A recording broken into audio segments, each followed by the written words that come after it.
After a three-game stretch away from home, the Arroyo Seco Saints back at home and facing off against the San Luis Obispo Blues. Good evening, everybody. This is Alex Naveca, and alongside of me is Tommy Ward. Says the Saints, unable to get the business done over in Palm Springs, got swept in the two-game set, but were at least able to pick up a victory and came up with a rebound last night against Orange County Riptide, winning that one and finishing up that road stretch 1-2. As we bring you the starting lineups for the visiting San Luis Obispo Blues, as Connor Costeca will be hitting in the leadoff spot, Mason Grotto hitting second, Ryan Cermak hitting third, Austin Shell hitting in the cleanup spot, Tate Samuelson hitting fifth, TJ Clarkson hitting in the sixth spot, Gianni Bloom hitting seventh, Thomas Trinka hitting eighth, and batting ninth is Ruben Mercado. As we bring you the Saints starting defense. Starting over in the left, we have Jonas Sebring, and a last-minute scratch playing over in center now is Jack Burden. Playing over in the right is Jack Grace. Over at third is Cooper Elliott. At short is Devon Dixon. Justin Torres getting the start over at second. Jake McMurray playing at first. Behind the plate is the big fella Tanner Lindsley. And on the mound is the right-handed arm Tommy Steyer. As San Luis Obispo coming in with a record of 8-1. Have that one loss, the lone blemish. Tommy, what can we expect from this ball club this evening?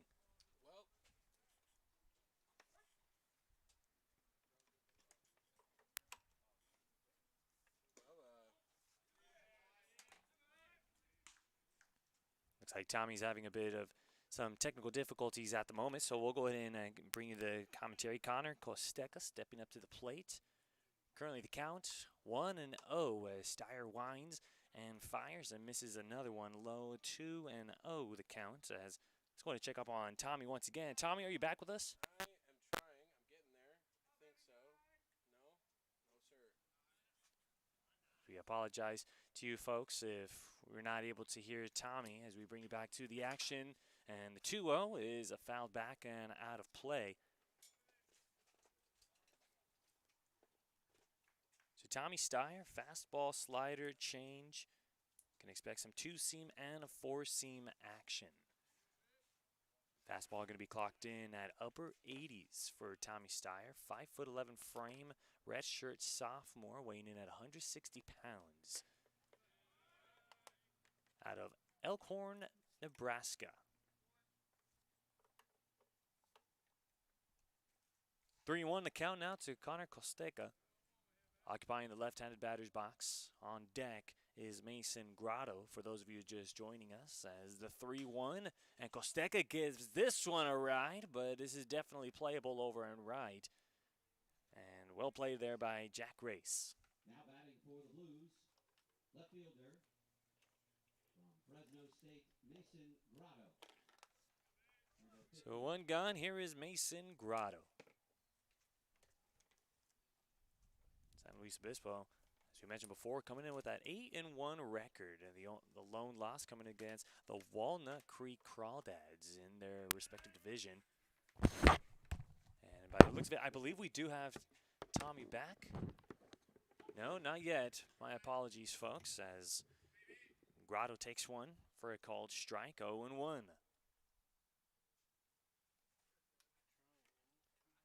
The Blues getting a very early jump to the year. Weren't like the Arroyo Seco Saints, where their season is still very fresh, very young. The Saints were able to go through their first full week of action. The Blues have further miles on their season. Started their year off winning the first three, sweeping the Lincoln Potters.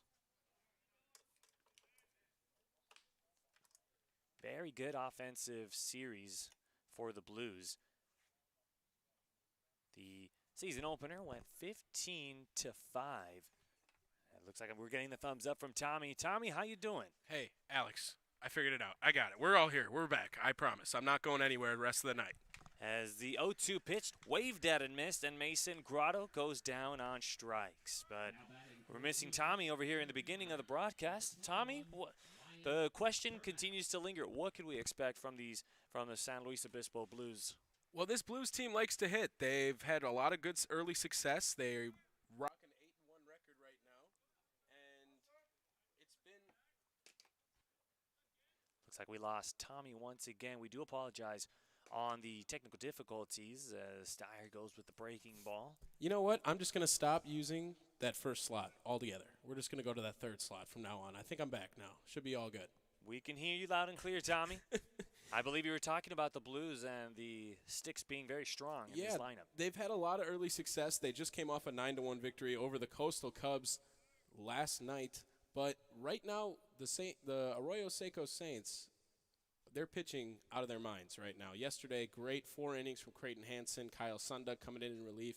Had a little bit of trouble later in the game, but by then the game was over. Yesterday, 14 strikeouts, only 1 walk for the Saints pitchers yesterday.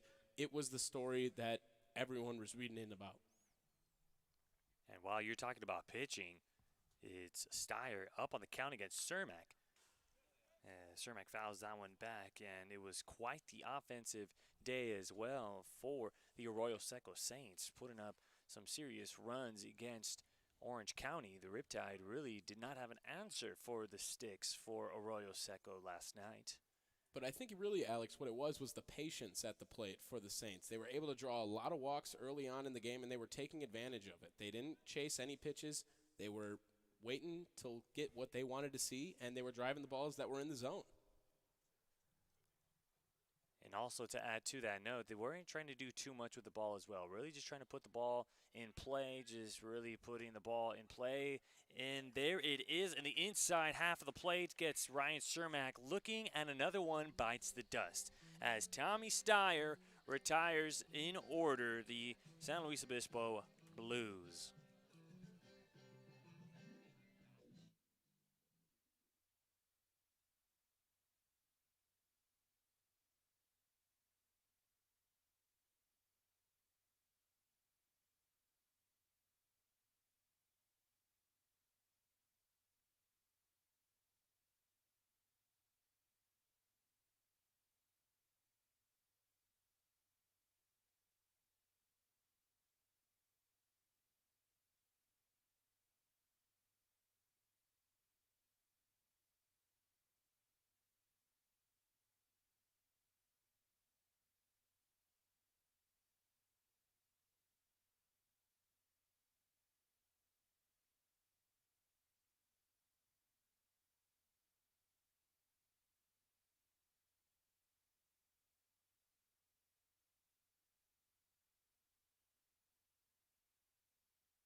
Tommy Steyer had himself a great first inning to start up the ball game as we bring you the starting lineups for your Arroyo Seco Saints.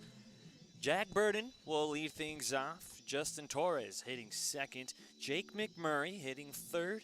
John Bo Willis hitting cleanup. Jack Grace hitting in the 5th spot. Cooper Elliott hitting in the 6th spot. Tanner Lindsley hitting 7th.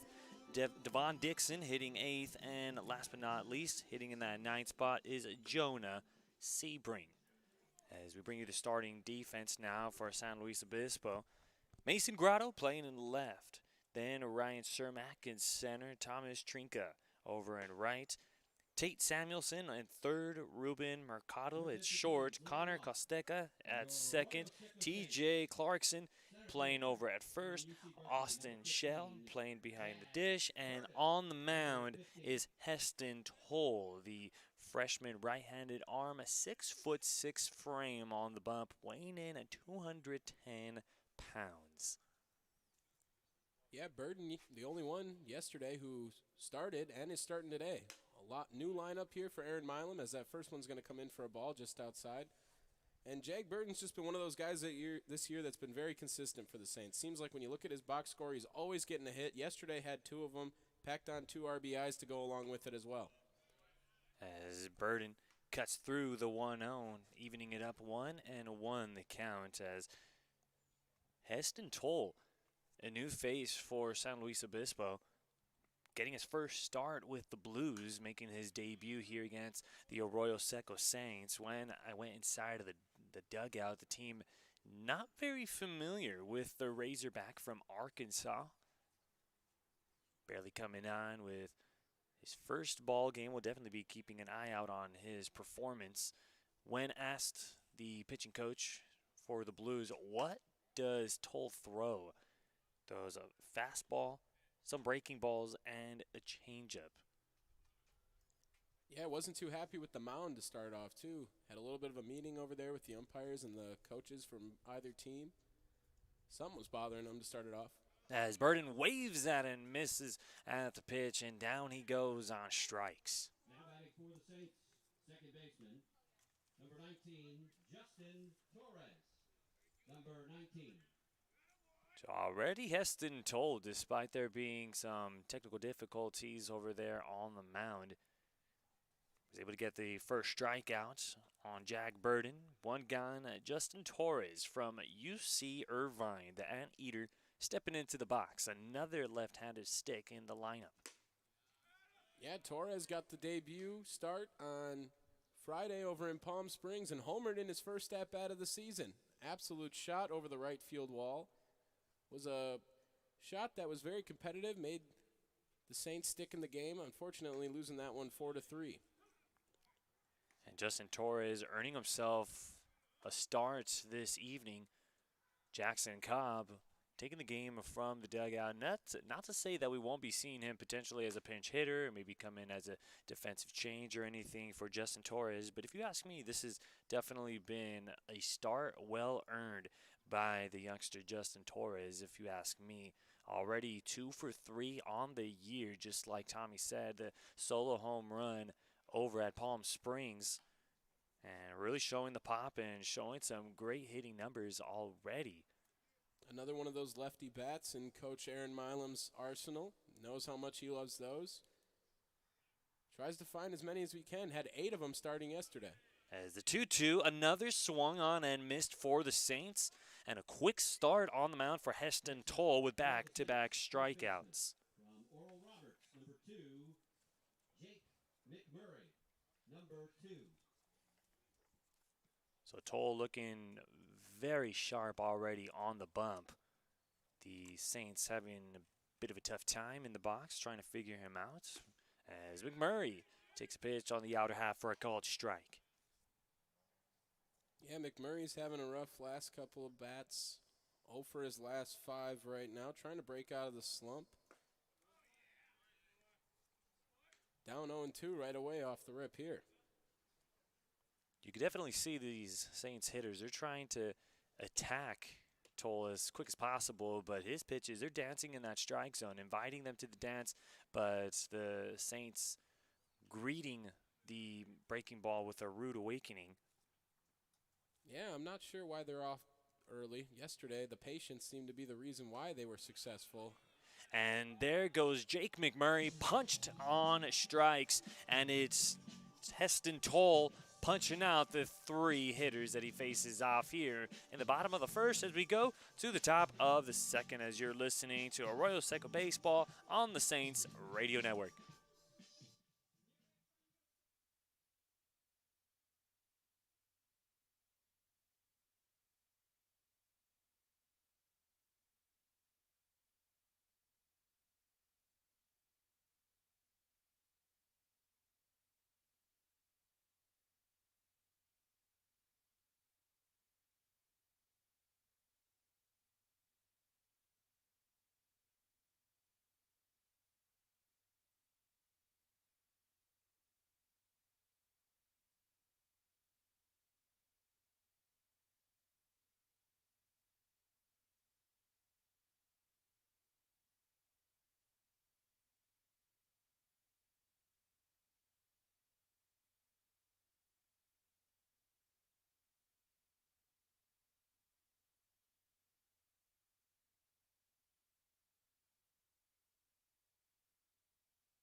So Heston Toll wastes no time on the mound and is striking out 3 straight Arroyo Seco Saints.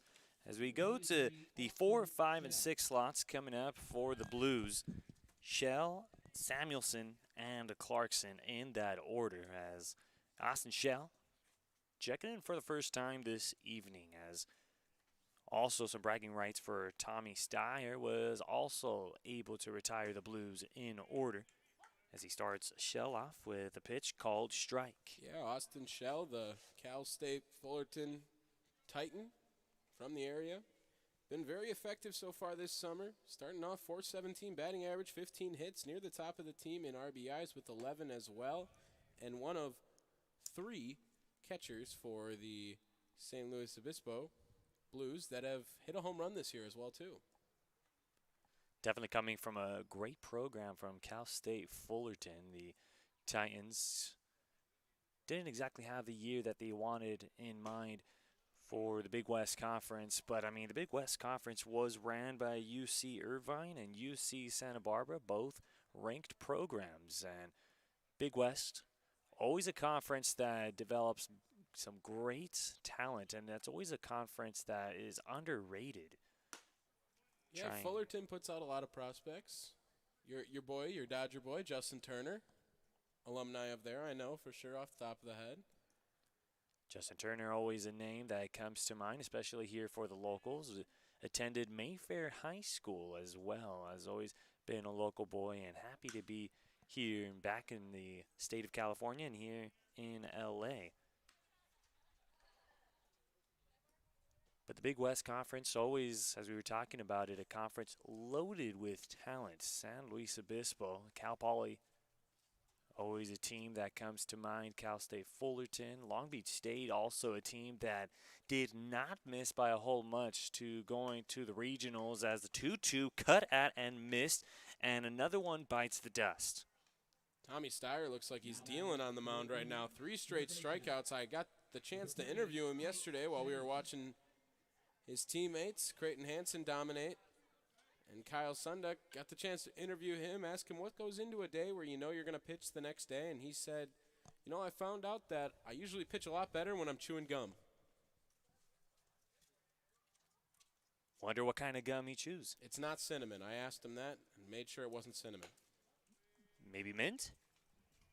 That would be the logical option. Always nice to pitch with a minty fresh breath, right? So Tate Samuelson ahead in the count, 1 ball and no strikes here in the top of the second. We are scoreless. As Samuelson fouls that one back. 1-1. As Tommy Steyer, his last 2 appearances on the bump, they have been quite the performance. The first one against Ventura County against the Pirates went 2 innings of work, struck out 1, permitted a base hit, and no earned runs. And there was a nice changeup thrown there by Steyer to get ahead of the count, 1-2. Not his favorite start or appearance in Palm Springs, but the weather was hot. A lot of guys weren't really ready for it. Nebraska guy on the mound. He's not used to the 118-degree days we see over in Palm Springs, but Tommy Steyer looks to be settling in pretty quickly here, and Tate Samuelson's no joke at the plate out of Cal Poly St. Louis Obispo. Staying home for the summer, playing for the Blues. As the 1-2 pitch, that's a cute shot straight to second, and gloved there by Justin Torres. Your attention, please. Now batting for the Blues. And the efficiency to continue to attack the zone here for Tommy Steyer is really catching the attention of us right now. 5 up, 5 down to start us off here. And the guys he's not striking out, he's getting them out pretty quickly. Staying ahead in the count, continuing to pound the zone. As we said yesterday, Saints only walked 1 guy in the whole game. Looking to do the same today. Starts TJ Clarkson with a pitch off of the plate, 1-0. And as Tommy was talking about his Palm Springs relief appearance, when an inning and 2/3 of work, as here's a shot over to right center field, tracked down by Jack Race and able to glove it himself. So 3 up, 3 down here in this inning to get through this one quickly as he's keeping up with his counterpart Heston Toll. Still remains scoreless, 1-0, 2-0.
Ladies and gentlemen, leading off for your Arroyo Got ourselves a great little pitching duel going on. Tommy Steyer against Heston Toll, as Toll will go ahead and take the mound for a second inning of work. Will face off against John Bo Willis.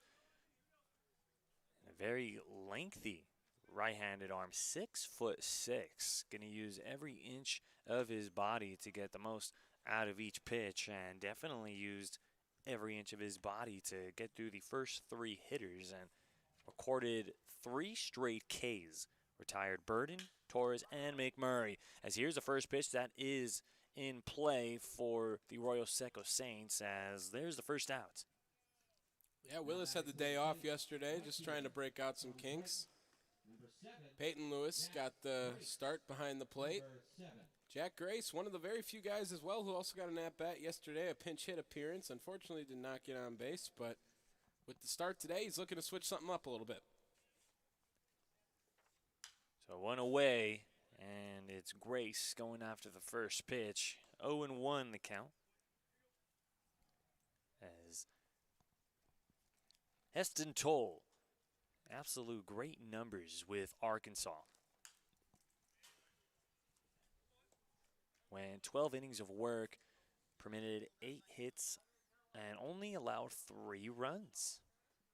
And only 2 base on balls, and to put the cherry on top, 20 Ks on just 12 innings of work. That is definitely some serious pitching there as he gets Jack Grace to check swing. It goes around, foul tips it into the glove of Austin Shell, and down he goes on strikes. Well, you talked about 20 Ks in 12 innings. He's got 4 through the first 5 batters here. Let's see if the Saints and Cooper Elliott right here can throw a wrench into that. Cooper Elliott's been a very consistent bat for the Saints. Guy who can play anywhere out there. One of the few guys yesterday who couldn't really find a hit. 0 for 4, did reach on a walk and came around to score on it. And here's a slow roller going over to second. They're going to come after it, and the throw across the chest. And we have ourselves a quick bottom of the second inning for the Arroyo Seco Saints as we go to the bottom of the third as you're listening to Arroyo Seco Baseball on the Saints Radio Network.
attention, please. Very Leading quiet off first for 2 the innings designated for hitter, the Blues 27, and for the Saints. Johnny Alex Bloom. Nabeka with you all.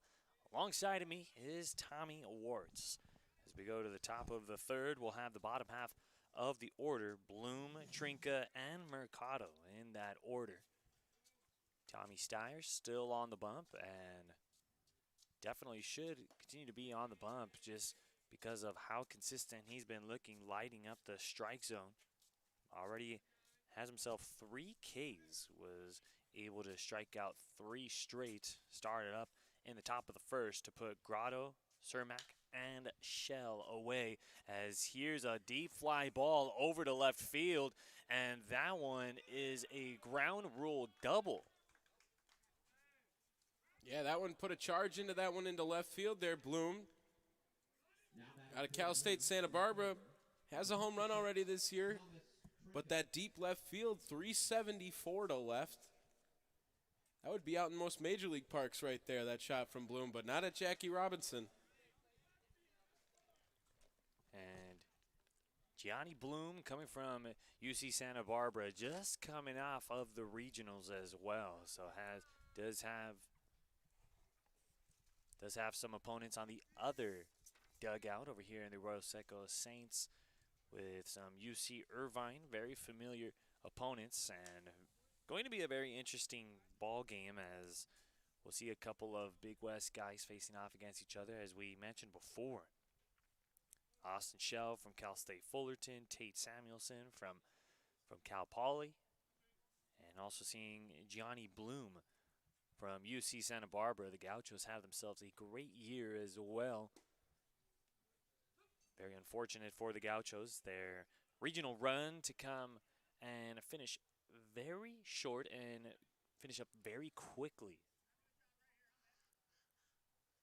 Like how Tommy Steyer's continued to attack the zone even after giving up the big hit. The loud double right there. Got him right back to an 0-2 count. It was a key to yesterday's victory. Continuing to pound the zone. Limiting the balls. Prioritizing control and command. Pitch. That's up the stairs. Popped up and going to be out of the reach for McMurray. Had no chance of a play there.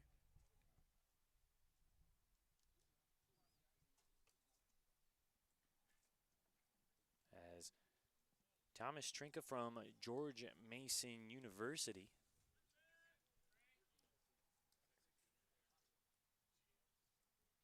is the 0-2. And here's a little nubber going over to second. That'll advance the runner. He gets his job done. Now batting And a good first out there from Steyer. number 1. Gets to attack the hitters now. Looking for a pop fly or a strikeout. Try to not worry about the guy at third and get out of this inning with no damage. So corner infielders somewhat in for the Arroyo Seco Saints against Ruben Mercado. And Steyer taking a bit of some time and trying to find the right pitch to start Mercado in this at-bat. And Mercado trying to drop the bunt. Bloom looked like he was trying to get a good jump. Made potentially a squeeze play attempt. Yeah, that was a odd bunt technique there. Kind of just threw the bat at it more than getting the hand behind the barrel over there. See if he goes back at it again. Now the Saints infield definitely in after seeing the possible bunt chance. Great spot there by Tommy Steyer, painting that outside corner, bringing the paintbrush within. Quickly the count 0-2, and the corner infielders during that pitch they were playing in, now taking 2 steps back, playing their normal depth now. Don't usually see the bunt on the 0-2 count. But that one he had to try to catch up with as he fouls it away, Mercado.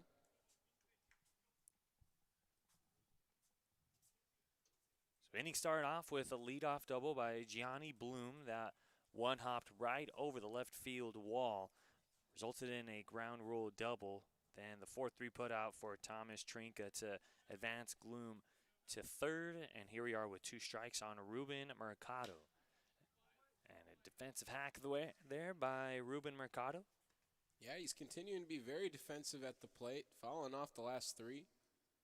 Looks very strong up there. Just trying to keep it alive. Has an RBI opportunity with a guy on third base and only 1 out. Steyer continuing to attack early. 0-2.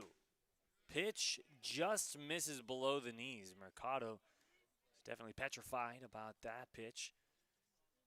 Definitely was a little low over there, but always scary to take those pitches on an 0-2 count especially. Got to protect. Not a lot of room for error. That's a pitch that most guys usually chase. Here comes the 1-2 breaking ball, and that's coming our way right here. Going foul once again, and Mercado putting up a pretty good battle here, which was behind in the count, 1-2. Already 6 pitches. This will be pitch number 7 coming his way. Yeah, and that's right when you get around to the mark where it's a really good at-bat, getting to the 7-pitch mark, 8-pitch mark, when you're really working the count up for the pitcher and showing him you're on him as he fouls another one off. And being on him is just right there, Tom. It's Ruben Mercado. He is neck and neck there with Tommy Steyer. And he has been a great 9-hitter in this order.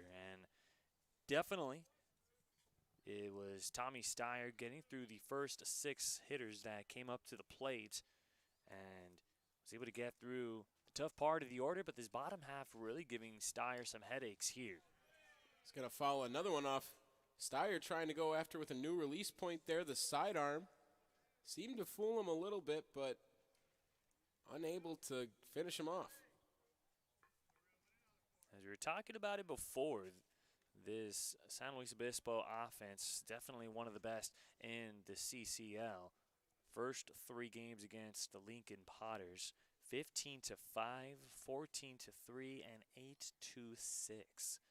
Definitely possessing some great offense there, as there was a close pitch well taken there by Ruben Mercado.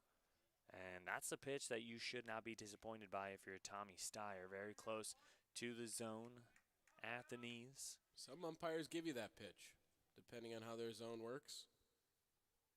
Looked a little low. Counts even now at 2-2, and we'll see what Steyer goes with here. See if he goes back to that sidearm. And 2-2, fouled back once again our way. And that was pitch number 10 here in this at-bat. And pitch count definitely getting very steep here for Tommy Steyer. Strikeouts come with an expensive price, it being pitch count. That was pitch number 42 for Tommy Steyer. And still pretty efficient, but that pitch count definitely is climbing up. Just 1 gone here in the top of the 3rd. And finally, ball in play. Fly ball to shallow center field. Bloom is tagging. The throw is offline. And San Luis Obispo on the board on the sac fly. Hit by Ruben Mercado. Yeah, what a great at-bat there by Mercado. Can't be too disappointed if you're Steyer. He was attacking the zone. Didn't want to walk him. Mercado able to follow off. Plethora of pitches there. Works it up to a 10-pitch at-bat. On the 11th pitch, flies out to center fielder Burden, and will get the sac fly RBI. And ultimately gets his job done, getting the first run on the board as we go back to the top of the order with Connor Costeca. His last time up hit a fly ball over to right.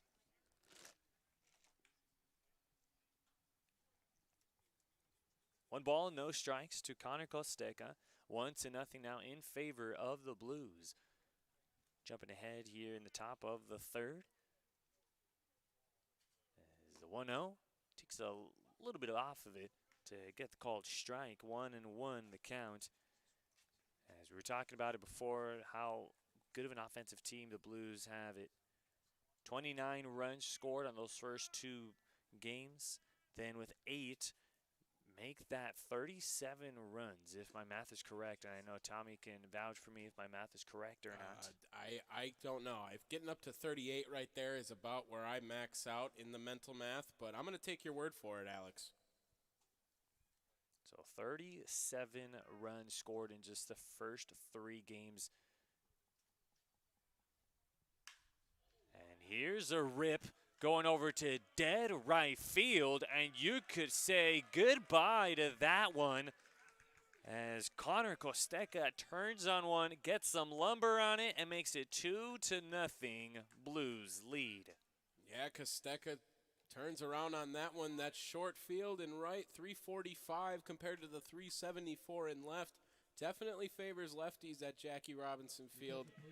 A pitch left over the heart of the plate. Tommy's just trying to throw strikes, get out of this inning after the long at-bat with Mercado, and a mistake left over the middle of the plate there.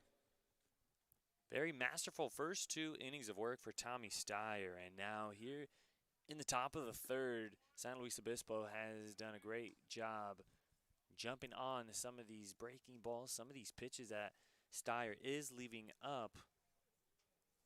It's been Bloom and Costeca, both of them doing some damage. Yeah, the ground rule double earlier in the inning.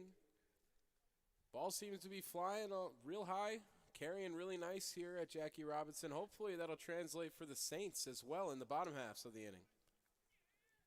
Grotto having to turn away from the pitch, 3-0. And realistically, all this time is really giving Heston Toll a lot of time to rest there in the dugout. But I mean, there's always that argument. You give him all this time to rest, but then it also can mess with him as he does have his mojo right now with the amount of strikeouts that Heston Toll has. He's already on 4 Ks on just 2 innings of work. The ball has only been touched twice.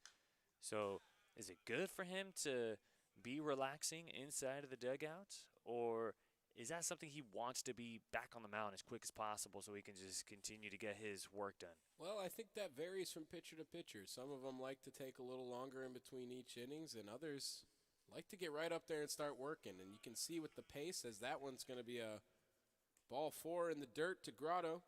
Now batting for the Blues, center fielder. But some pitchers like to get out there right away and get to work, and they like to have a fast pace. They like to attack the zone real quick, throw pitches really far, throw a lot of fastballs, keep those guys on the toes in the box. As Coach Josh Schmidt is going to come out and talk to his pitcher, make sure everything's all right. I think you can leave Steyer in for the inning. He looks all right. Just a couple of mistake pitches that have unfortunately gotten away from him. It's 2-0 in favor of San Luis Obispo. A 2 spot so far here in the top of the 3rd. Alex Naveca with you all, and alongside me is Tommy Ward. Says this has been very start of the ball game. It was a pitcher's duel. Tommy Steyer versus Heston Toll. And Tommy Steyer from Creighton University. Heston Toll originally from Arkansas, making his CCL debut, making his San Luis Obispo debut tonight, and so far he has not disappointed here in this debut as meeting is adjourned. And the batter, Ryan Cermak, steps back into the plate, runner on first. Mason Grotto able to come in with a 2-out base on balls as Ryan Cermak takes the first offering, called strike. You know, and as that walk comes around, that's the first one we've seen so far today. So pretty good command still from Tommy Steyer. He's just starting to throw strikes, have his defense help him out a little bit. And one of them, unfortunately, was a little bit hard of a play in left field, and the other one, well, no play if it goes over the fence. Those are mistakes that Tommy Steyer made, especially against Connor Costeca. And Costeca from Biola University. And there goes the runner getting a great jump. This might be a tough one for Lindsley, and that throw is offline. That goes over to center. Taking additional real estate is Mason Grotto, and just like that goes from first to third. Yeah, not a smart play there by Lindsley to make that throw. Seemed like a really good jump over there by Grotto. Almost no chance to get him. Got to just hold on to that one there, Lindsley. The throw goes into center. Jack Burton playing kind of deep for the three-hitter, Zermack, and unable to hold him at second after it goes into the outfield. So time is called. It looks like there is some confusion. They seem to be asking us if we got it, but we don't control the count over here. So that was a conversation not needed for us. So the count is 1-2 for those of you at home scoring this one. Ryan Cermak at the plate with run number 3 just 90 feet away. Trying to cash him in, and Cermak would definitely love to rebound from his last at-bat, striking out his last time up. And Cermak with a 2-strike approach, choking up at the bat, and definitely getting lower as soon as he strides, as he lifts one over to right. Gotta come after it to get it at foul territory. There's Jack Grace to get the final out. So 2 runs, 2 hits, 1 error, and 1 runner left on base as we go to the bottom of the 3rd.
Consider it a big inning for San Luis Obispo, getting a 2-run lead here in this one as we go to the bottom of the 3rd. Lindsley, Dixon, and Sebring stepping up to the plate. As Tanner Lindsley still looking for his first base hit as a Saint. Lindsley, the big catcher behind the plate, splits time with Peyton Lewis and Bo Willis, but he is the lefty among them.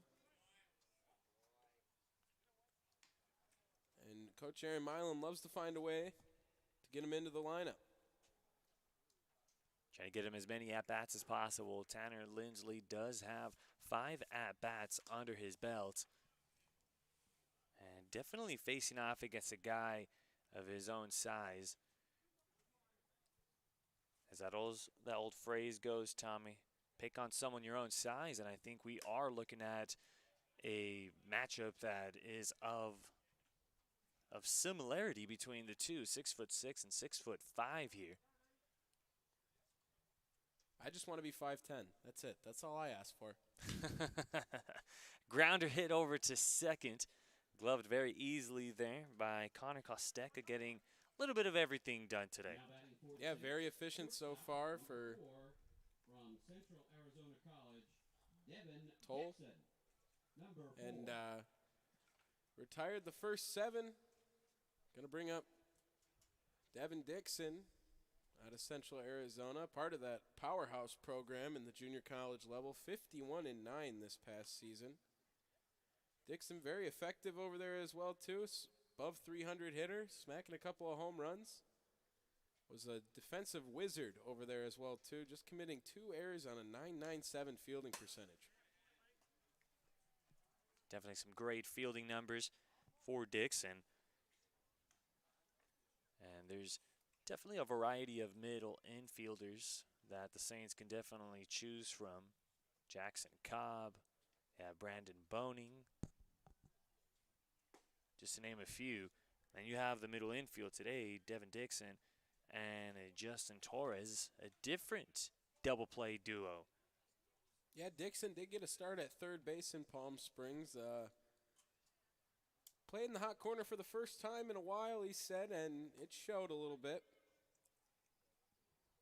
Looking to rebound and bounce back at the shortstop today. See if he can get on base. Maybe get his first hit of the summer, too.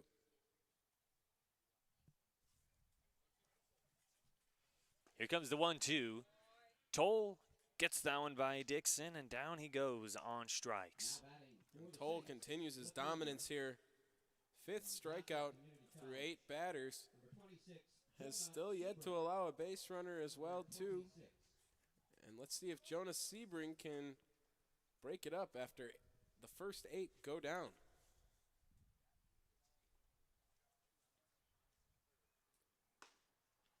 They start him up with a fastball upstairs. 1-0 to Jonah Sebring. The last game on a Saturday against Palm Springs went 1 for 3 with a line out, a double, and a struck out. That's the lone hit for Sebring. And definitely trying to solidify a starting spot here with the Saints. And of course, there's going to be a lot of positions that are up in the air. Nothing really solidified here for the Saints. Saints, their season still very young. Still just trying to look to see who is where, as that one will go foul. Ooh, and that one barely missing the line over there. I think Sebring thought it was going to be fair, and he'd still be running right now if that one was called fair. Very fast. Had a stolen base in that game you mentioned just earlier as well, too. Sebring's a guy who tries really hard, runs really aggressive, real gym rat, and guy you like to have on your team. He makes everyone else work harder. Gotta love those type of guys in the clubhouse. A guy that'll always encourage you to work the best as possible. As Jonah Sebring, the freshman from Johnson County College. Nice to see some community college guys in the order.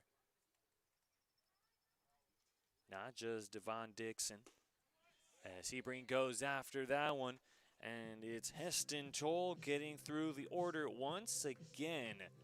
1, 2, 3 against the Arroyo Seco Saints as you're listening to the Arroyo Seco Baseball on the Saints Radio Network.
It's another 1, 2, 3 inning for Heston Toll. Went through the first time through the order with no problems. 4, 5, and 6 slots coming up here for the Blues. Shell, Samuelson, and Clarkson will be coming up as Austin Shell stepping into the box Waving at the first one, 0-1. I gotta love the aggressive approach at that first pitch. Yeah, and Steyer's going to continue to pound the fastball. It's been working so far for him. Both his mistakes on breaking pitches. Shell was a strikeout victim in his last at-bat, and he's in danger here now with it being 0-2 after that one. Shell did go down on strikes. His first time up would definitely like to make some adjustments at the plate. Pin at the corner at the moment as he gets under this one. Grace tracking it down, foul territory, sliding and making the grab. And what a play over there by Jack Grace. The big fellow over there showing his nimbleness on his feet. Now batting. Sliding catch over in foul territory in right field. A play you couldn't have made yesterday at Orange County. Way too skinny of foul lines over there, but plenty of room at Jackie Robinson Field, and a great play by Jack Grace. Back-to-back flyouts in foul territory hit towards Jack Grace. Grace going to have to stay on his toes for the remainder of the ball game. A lot of directional hitting, poking it the other way. As first pitch to Samuelson will miss inside. That was pitch number 60 for Tommy Steyer. Definitely the workload getting a little high, working some overtime here in this appearance, as there's a chopper, a diving attempt there by the third baseman, Elliott, unable to glove it there, and there's the arm, the throw goes to second, and no chance there by Tate Samuelson. Not sure what Samuelson was doing there. Sebring backing it up wonderfully, making an easy throw over to left field, or over to second base from left field, able to tag him out. And just like that, Tommy Steyer's going to have a nice shoulder shrug and a sigh of relief. What looked like it was going to be a single is now an out.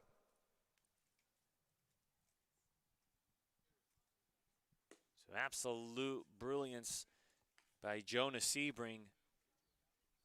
Didn't get it done with the stick, but definitely got it done with the glove and the arm right there, showing off that he could play some great defense, and just continues to make a case here as there's a foul ball there. And huge sigh of relief there for Jake McMurray. Definitely happy that that one stayed foul. That was a ball. The hop, most importantly, was what got by him. Yeah, Trey Clarkson is the Shohei Ohtani of the St. Louis Obispo Blues. Does pitch for him as well. Only has the one appearance so far. Been a lot more productive at the bat. Leading the team in hits with 19 of them right now. .438 average. Gets that one by TJ Clarkson. Greets him with a good morning, a good afternoon, and a good night. It's Tommy Steyer. Gets some help from the defense both ways by both Jack Grace and Jonah Sebring, and gets a K along with it as you're listening to Arroyo Seco Baseball on the Saints Radio Network.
Leading off for the Saints, center fielder, number 15. Defense backing up Tommy Steyer, 100% here in this one as we go back to the top of the order with Jag Burden. We are here in the bottom of the 4th inning.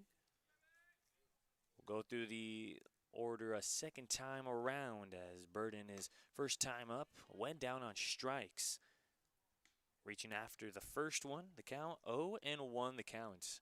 And that was pitch number 36 for Heston Toll. Has been very efficient here in this start as Burden put some lumber on that one. It's a shallow fly ball. Right fielder losing his footing, but great work by Thomas Trinka to recover and make the grab. Yeah, Burden just off the end of the bat there. A little early on it. Unfortunately, it's going to fly out to Trinka, but he'll be ready when his next at-bat comes. Hopefully sooner rather than later. Got to find a base runner here for the Saints. The first 10 guys have been retired. So Justin Torres steps into the box.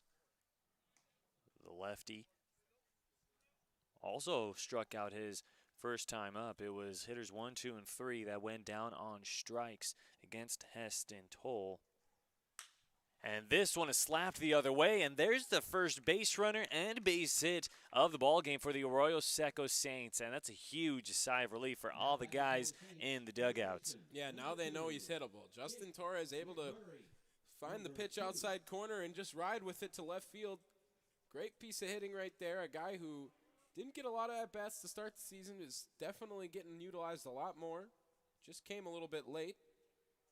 And just like that, he's got the first hit of the ball game for him. It was 3 untouched innings for Heston Toll, and definitely was on his mark in those first 3 innings of work.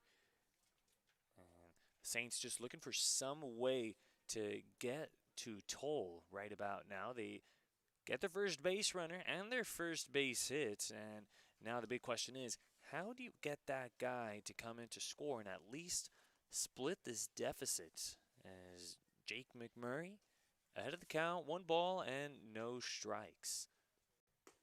Well, we'll see if the Saints, as that one comes in for a strike, will be aggressive on the base pass like they were yesterday. 2 stolen bases for Jackson Cobb, 2 for Brandon Boning, 1 for Josh Cowden, Peyton Lewis, Drew Colley, and Connor Bradshaw all getting 1 as well for 8 as a team yesterday. It was a very effective part of their ball game as they're going to throw over because they know they need to respect the runner at first, because if they have the opportunity, the Saints will run. They have a lot of speed on this team, and they like to utilize it and show it off. And Justin Torres no exception. Definitely a lot of middle infield players with some great wheels, as this one is skied over to deep center field, but is definitely playable. Gloved by Ryan Cermak. Yeah, McMurray right there, the off-speed pitch. Looking about the size of a coconut right there, just missing it, getting underneath it. He knows he's going to want that one back. If you throw him that one more time, I promise you that 374 is going to look like nothing in left field over there. Definitely has the power, the capability to be able to hit it that way, as Jake McMurray from Oral Roberts definitely leads in a lot of offensive numbers. John Bo Willis now stepping into the plate. Was retired on a fly out to right.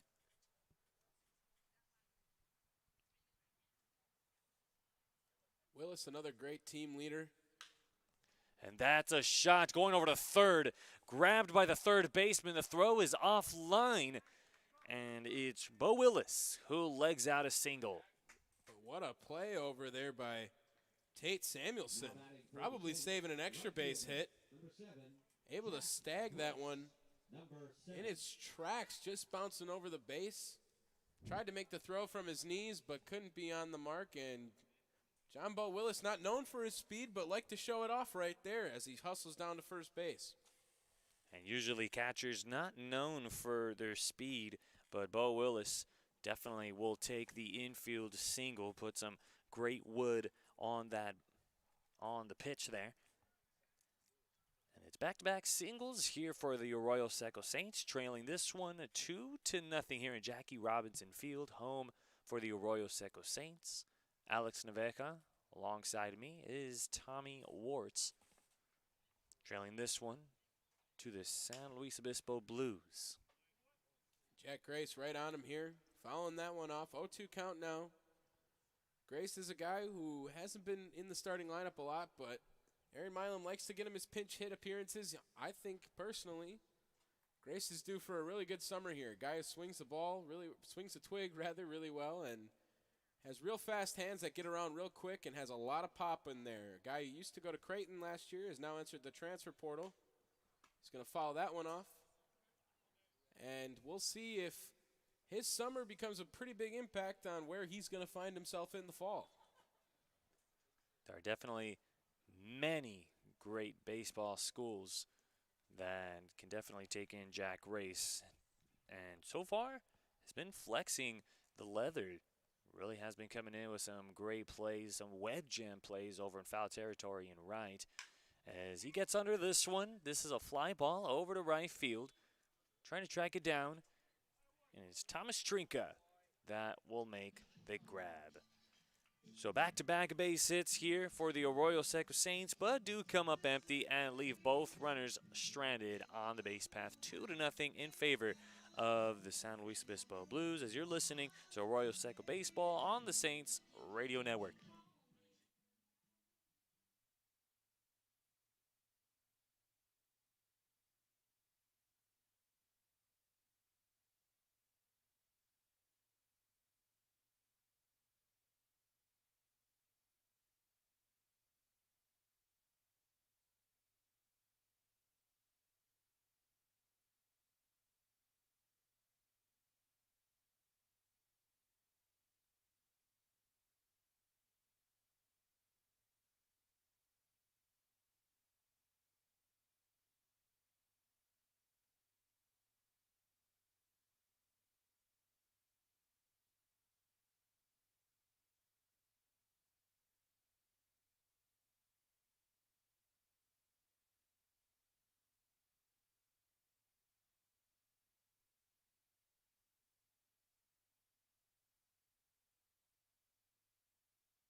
Your attention, please. Leading off for the Blues.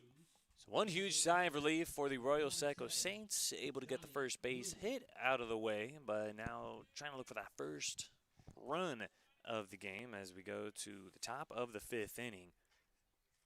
Johnny Bloom, Thomas Trinka, and Ruben Mercado will be coming up to the plate as Bloom, his last time up, a huge swing. A ball that nearly went over the wall, but instead hopped over the wall. Takes a strong hack there, trailing the count with 2 strikes. Yeah, last time this 7-8-9 came up, they put up 2 runs, so they would like to make some quick work out of these 3 guys coming up here and not get to the top of the order. Not trying to get to the top of the order, but this bottom part of the order has put a run on the board as well, so nothing to take too lightly for Tommy Steyer.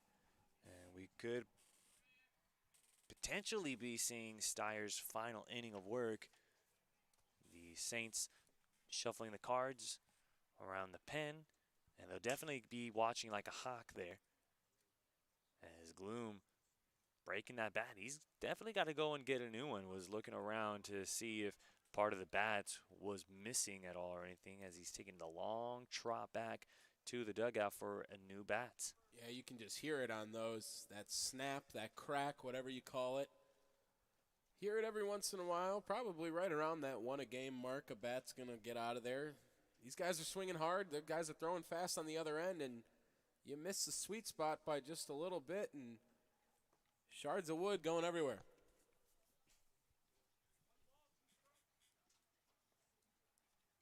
San Luis Obispo coming in, winning their last 5 games, splitting the series against the Walnut Creek Crawdads.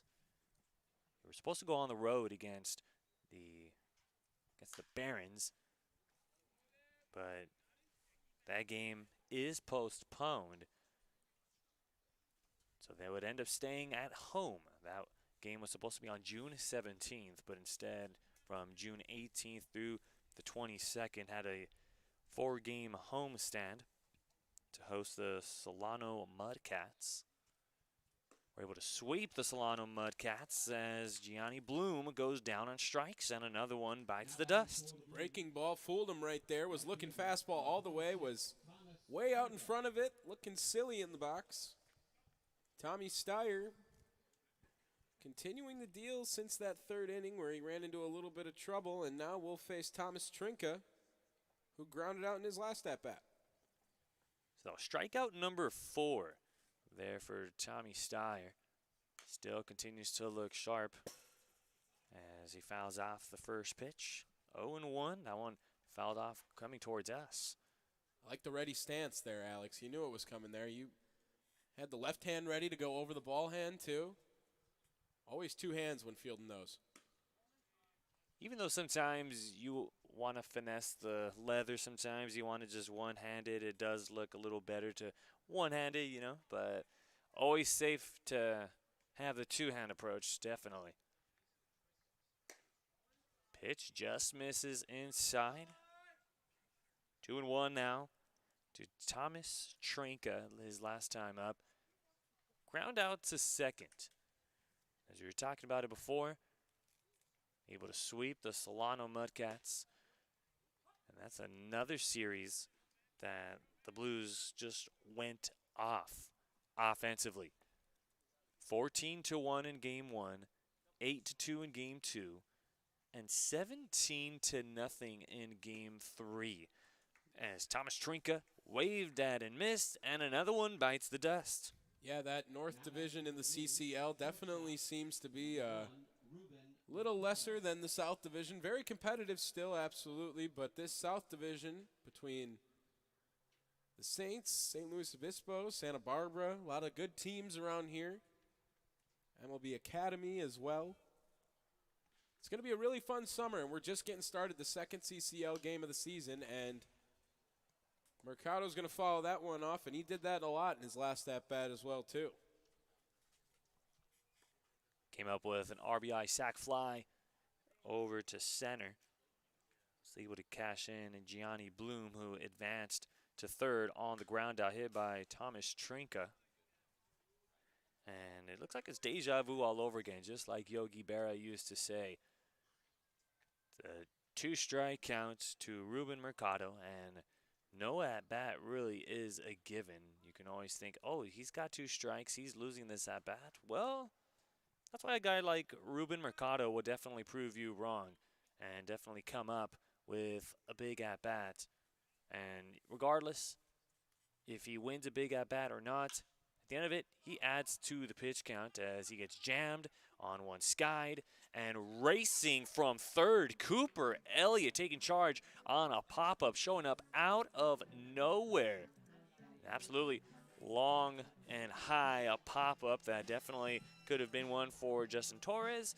But it's a 1-2-3 inning here for Tommy Steyer, 2-0 in favor of San Luis Obispo Blues.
Third baseman, number 3, Cooper.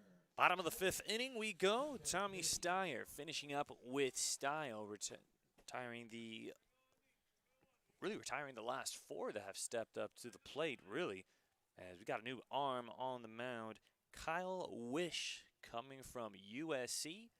6'4" frame on the bump, weighing in at 227 pounds. It's back-to-back lengthy pitchers coming in for the Blues. Yeah, and maybe that was the momentum shift the Saints needed. Toll definitely had their number today. Cooper Elliott's going to go down 0-2 here after those two. So Heston Toll, what a start, and making his debut with the CCL and the San Luis Obispo Blues. 4 innings, struck out 6, no base on balls, 2 hits, and no earned runs. Definitely beyond a quality start for sure for Heston Toll. I believe that's called efficiency back where I'm from.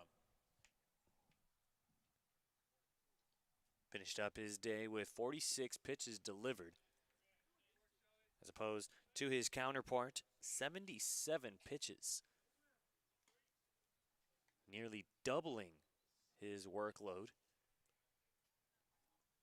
We'll definitely keep an eye out if Tommy Steyer will come out for another inning. But on the moment, in the moment, there is an arm warming up as the pitch does get away from the catcher, Austin Shell.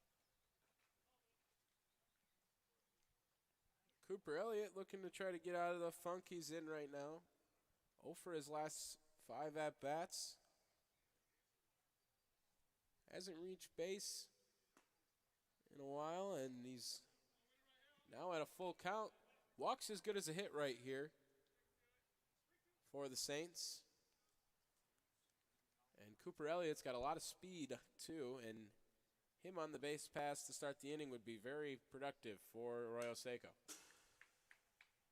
And Elliott, in the top half of the inning, came up with a heck of a play.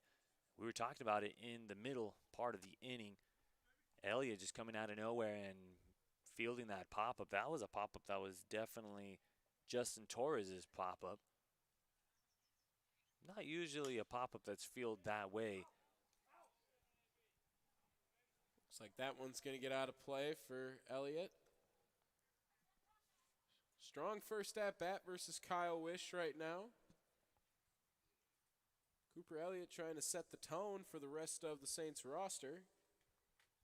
And what better to do that would be with getting on base against the new reliever that steps in after Heston Toll dominating him. A chopper going over to first, backhanded by T.J. Clarkson. There was a leg race to the bag, and it's won by the Blues.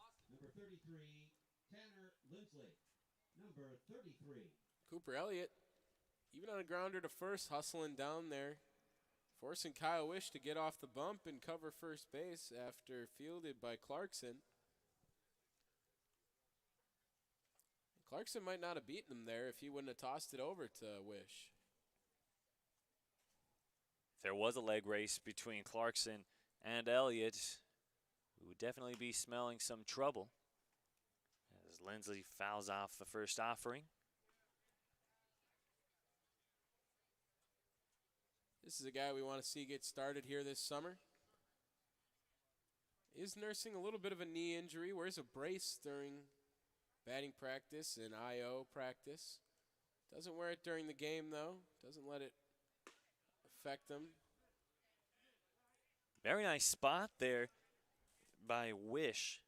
Didn't miss by a whole bunch on that one. As Tanner Lindsley, 200 on-base percentage going into this ball game, has only been on once in his 5 at-bats, and that was on a walk. Still looking for that first base hit as a Saint. Originally coming from Oral Roberts. 2-1. Ground ball right up the middle. Still slow enough for the shortstop to come for it. And plenty of time there for Ruben Mercado. He actually fell off the base, it looks like there, and Lindsley's going to be safe. Your attention, please. Now batting for the Saints. Clarkson was pulled off the base somehow with the throw, not Devin. fighting it too hard, but we got the manager over here from Slow asking a little bit. Clarkson didn't seem too upset. He kind of looked like he knew what was going on. Just want to see if there's got a couple answers there. And he's going to walk right back, and no instant replay at the CCL level, so he's going to have to be happy with the call first base umpire made. So consider it an infield single there for Tanner Lindsley. Gets his first one.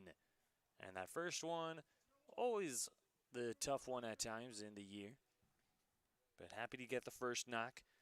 Devon Dixon now stepping up to the plate.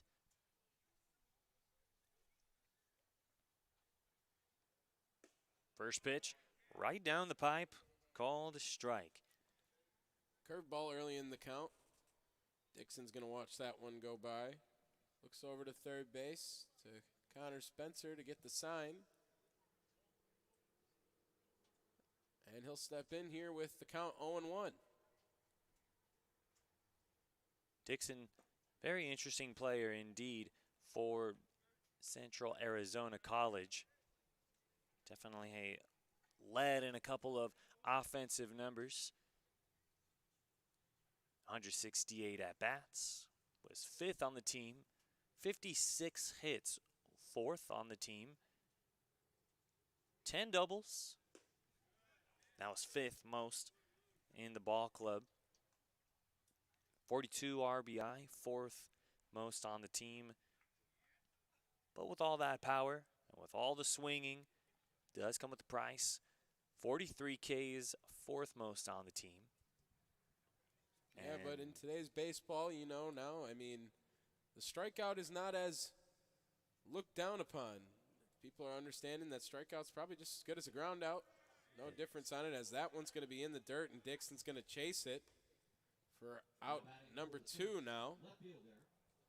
But these guys, they've changed the game a little bit here. When I grew up playing baseball, it was swinging down at the ball, aiming for line drives. Now, game has developed a lot. It's all about the launch angle, getting a little underneath it so you can drive one out. And if you get the strikeout, it's just as good as a ground out. So no harm, no foul. And now Sebring's going to come up here with 2 down in the bottom of the 5th inning.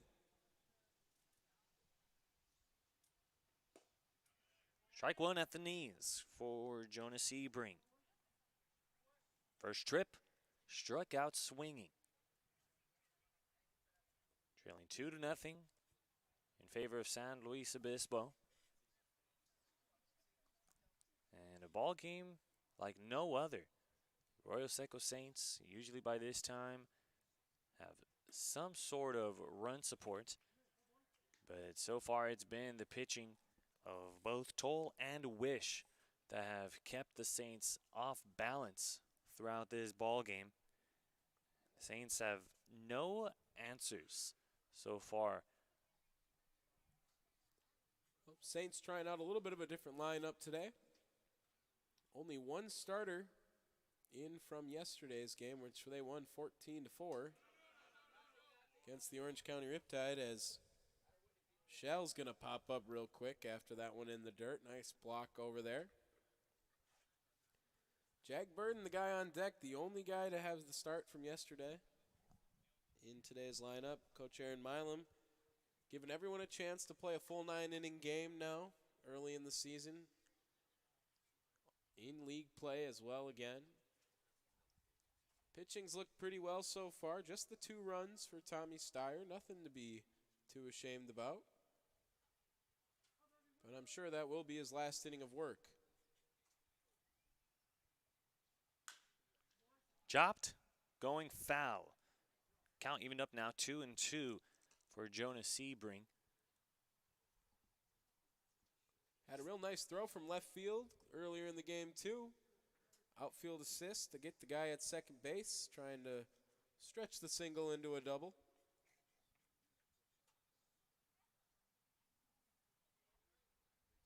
trying to translate that defense into some offense. Here's the 2-2 chopper. Candy Hop, that was a little high. They go the easy way out. Go 6-4 to put Lindsley away.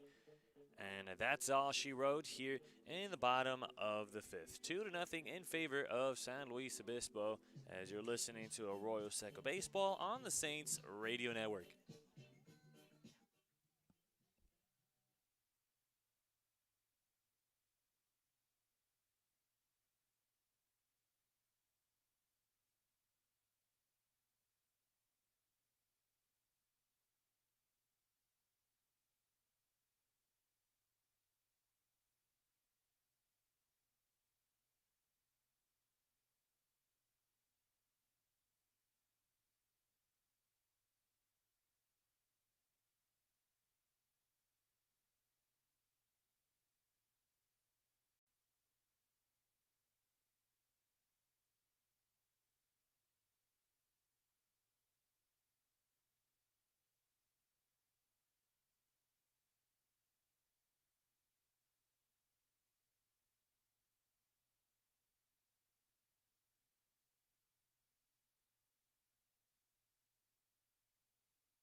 Second baseman, number 9, Connor Costeca. So Tanner Lindsley getting his first base knock with the Arroyo Seco Saints getting an infield knock.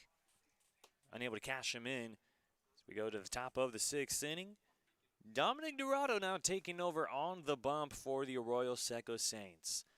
We'll have to get through hitters 1, 2, and 3 for San Luis Obispo, facing off against the leadoff hitter Connor Costeca.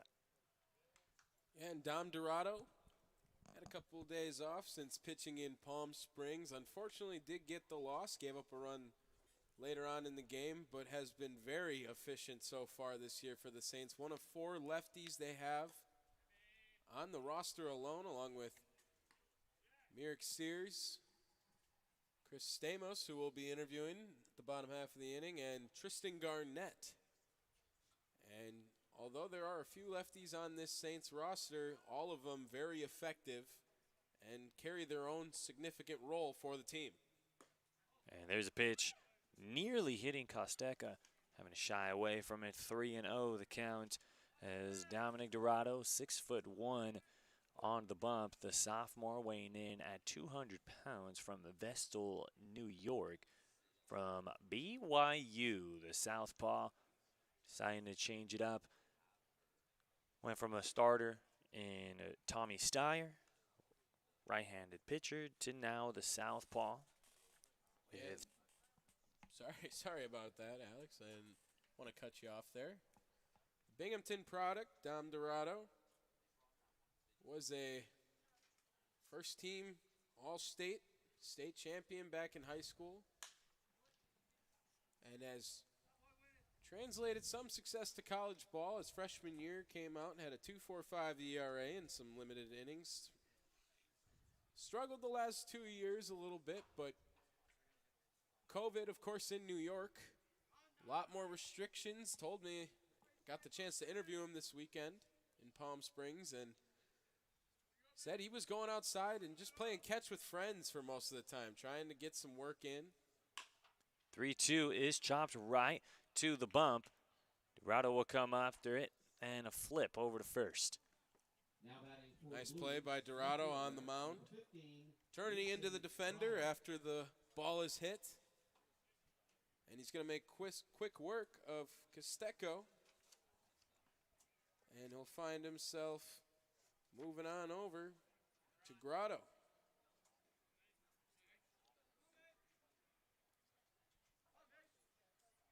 Grotto, the only guy to walk today. And that happened in the last AB as that pitch will be taken for ball one right there off the rip.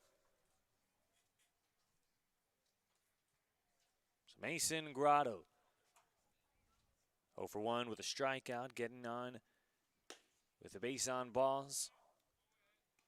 Stole a second. Was able to advance to third on the throwing error by Tanner Lindsley. And Dominic Dorado.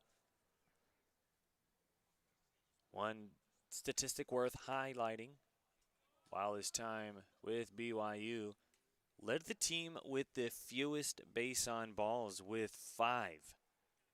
So this is a guy that you're either going to swing the bat against or he's just going to pound the strike zone. But currently at the moment falling behind 3-0 to Mason Grotto. Gets a strike. The inner half, 3-1 the counts, and his sophomore year, 2021, made 6 relief appearances, worked 10 innings of work. His longest stint was 3 innings of 1-run relief at Stony Brook on May 1st. As this one is elevated to deep right field, tracking that one down, taking a couple of steps back is Jack Grace. Yeah, a little bit of a loud out there for Dorado, but able to relax a little bit.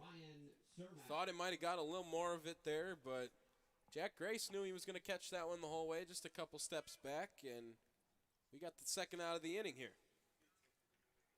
So here's the Tommy Steyer stat line, bringing it to you 5 innings of work. It does technically qualify him as a winning pitcher, but currently trailing 2-0 here in this one. 6 Ks on 1 passport, 3 base hits, and 2 runs permitted. Yeah, a stat line that Steyer will be very happy with, especially after his last outing. It didn't go so well in Palm Springs. He's would have been in line for the win. Only the second pitcher this year to go 5 innings, as that one's going to be ripped into center field for at least a single right now. It looks like he's going to try to stretch it to 2 as Cermak, and Burton's throw is not going to be in time. The double for Cermak.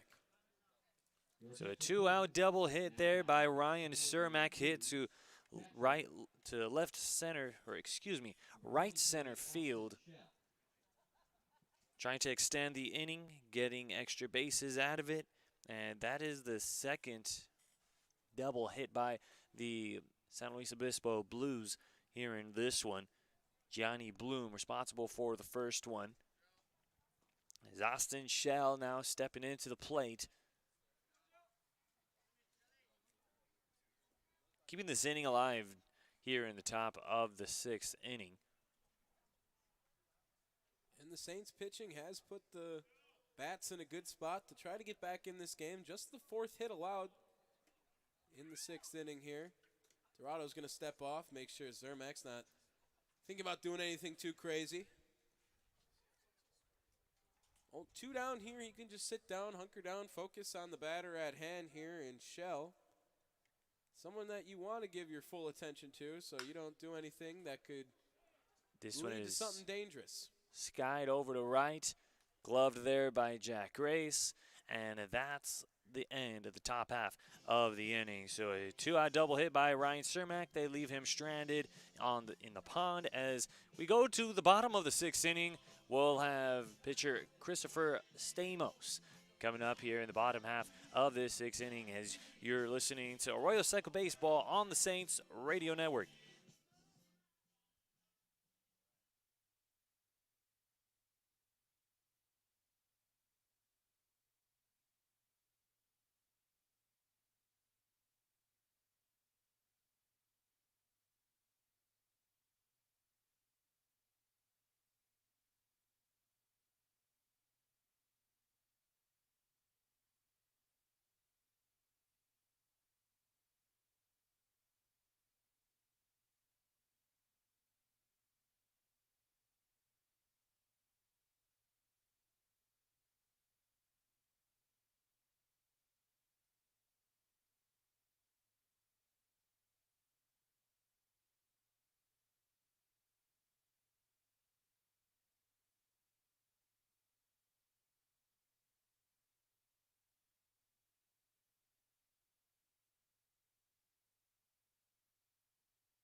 Center fielder, number 15. Welcome back to Jackie Robinson Field. Alex Naveca with you guys. Alongside of me is Tommy Wartz. And here in the bottom of the sixth inning, 2-0, and alongside of us is Chris Stamos. Chris, how you doing today? It's a pleasure to have you stop by here on the broadcast. It's not bad. I mean, it's always a good day when you're able to sit in the bullpen and watch some baseball. Yeah, nice little vacation today. Got the day off. You get to just enjoy a beautiful night in Pasadena. Oh, yeah, no, it's always a good time. I mean, baseball, whether or not you're playing or watching, I mean, you get your work in before the game, but it's nice to have a day off.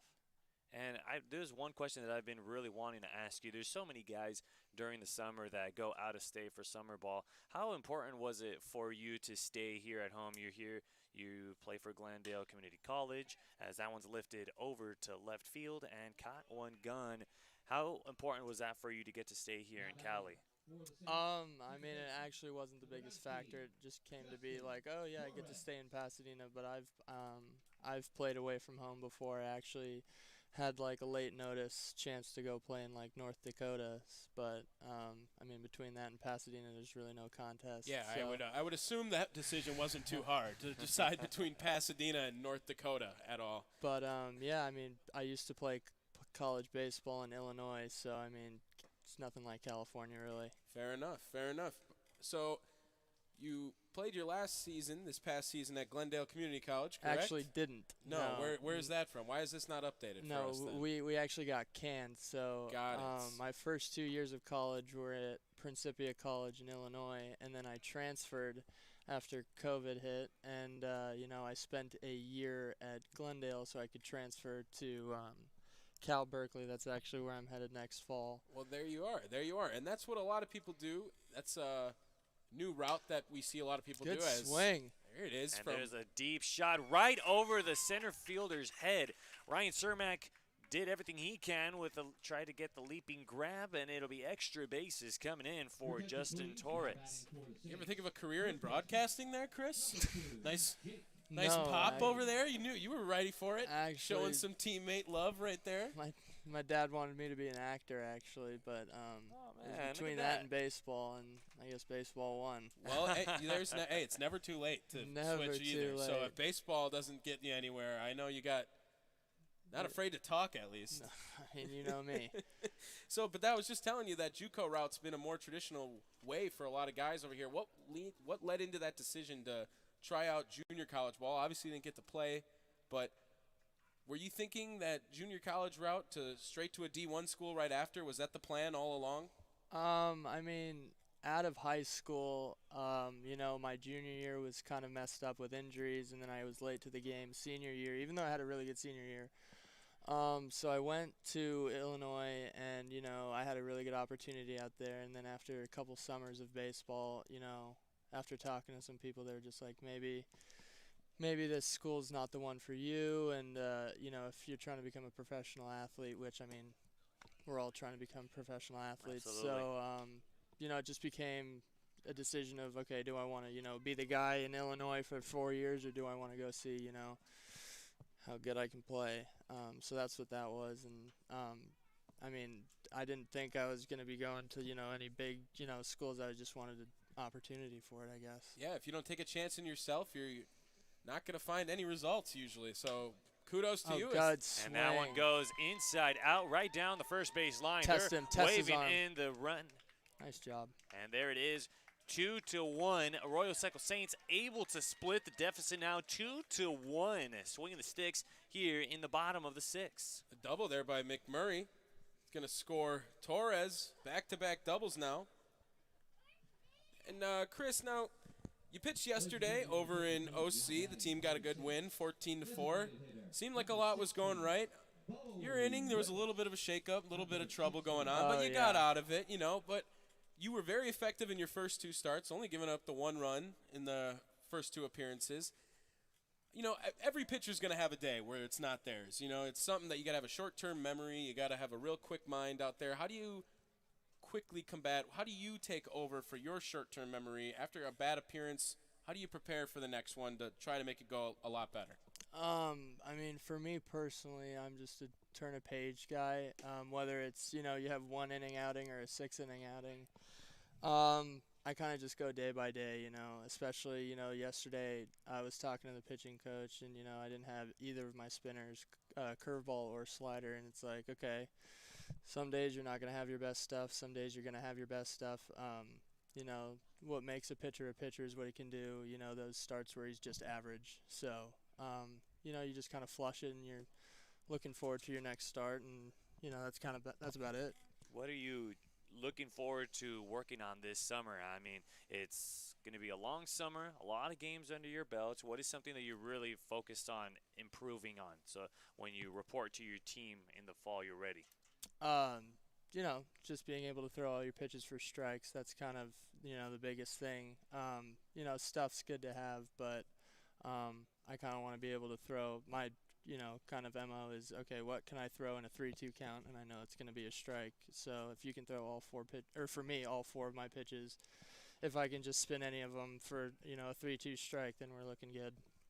Absolutely, got to have something to go to. And what's kind of been that go-to pitch that you've looked at this summer that maybe you were a little surprised about? Maybe what's been working for you your college career, but when you found yourself in trouble this year, what have you tried to do to bail yourself out? What's been the go-to pitch so far this year? I mean, for me, I've been surprised at how many fastballs I can throw by guys because, I mean, when I was in high school, I was underdeveloped and I had to rely on, having a good curveball, being a crafty lefty, and then, I come out here and all of a sudden I'm, throwing low 9s from time to time just by guys. Okay, yeah. So that's been the biggest thing. It's like, okay, yeah, I can beat guys in the zone with a fastball. So that's been surprising, but, you just like to see all of your off speeds working, and, if they're not, I guess we'll cross that bridge when we get there. And what was something that you really worked on as far as your fastball is concerned? You were saying that you're a bit underdeveloped.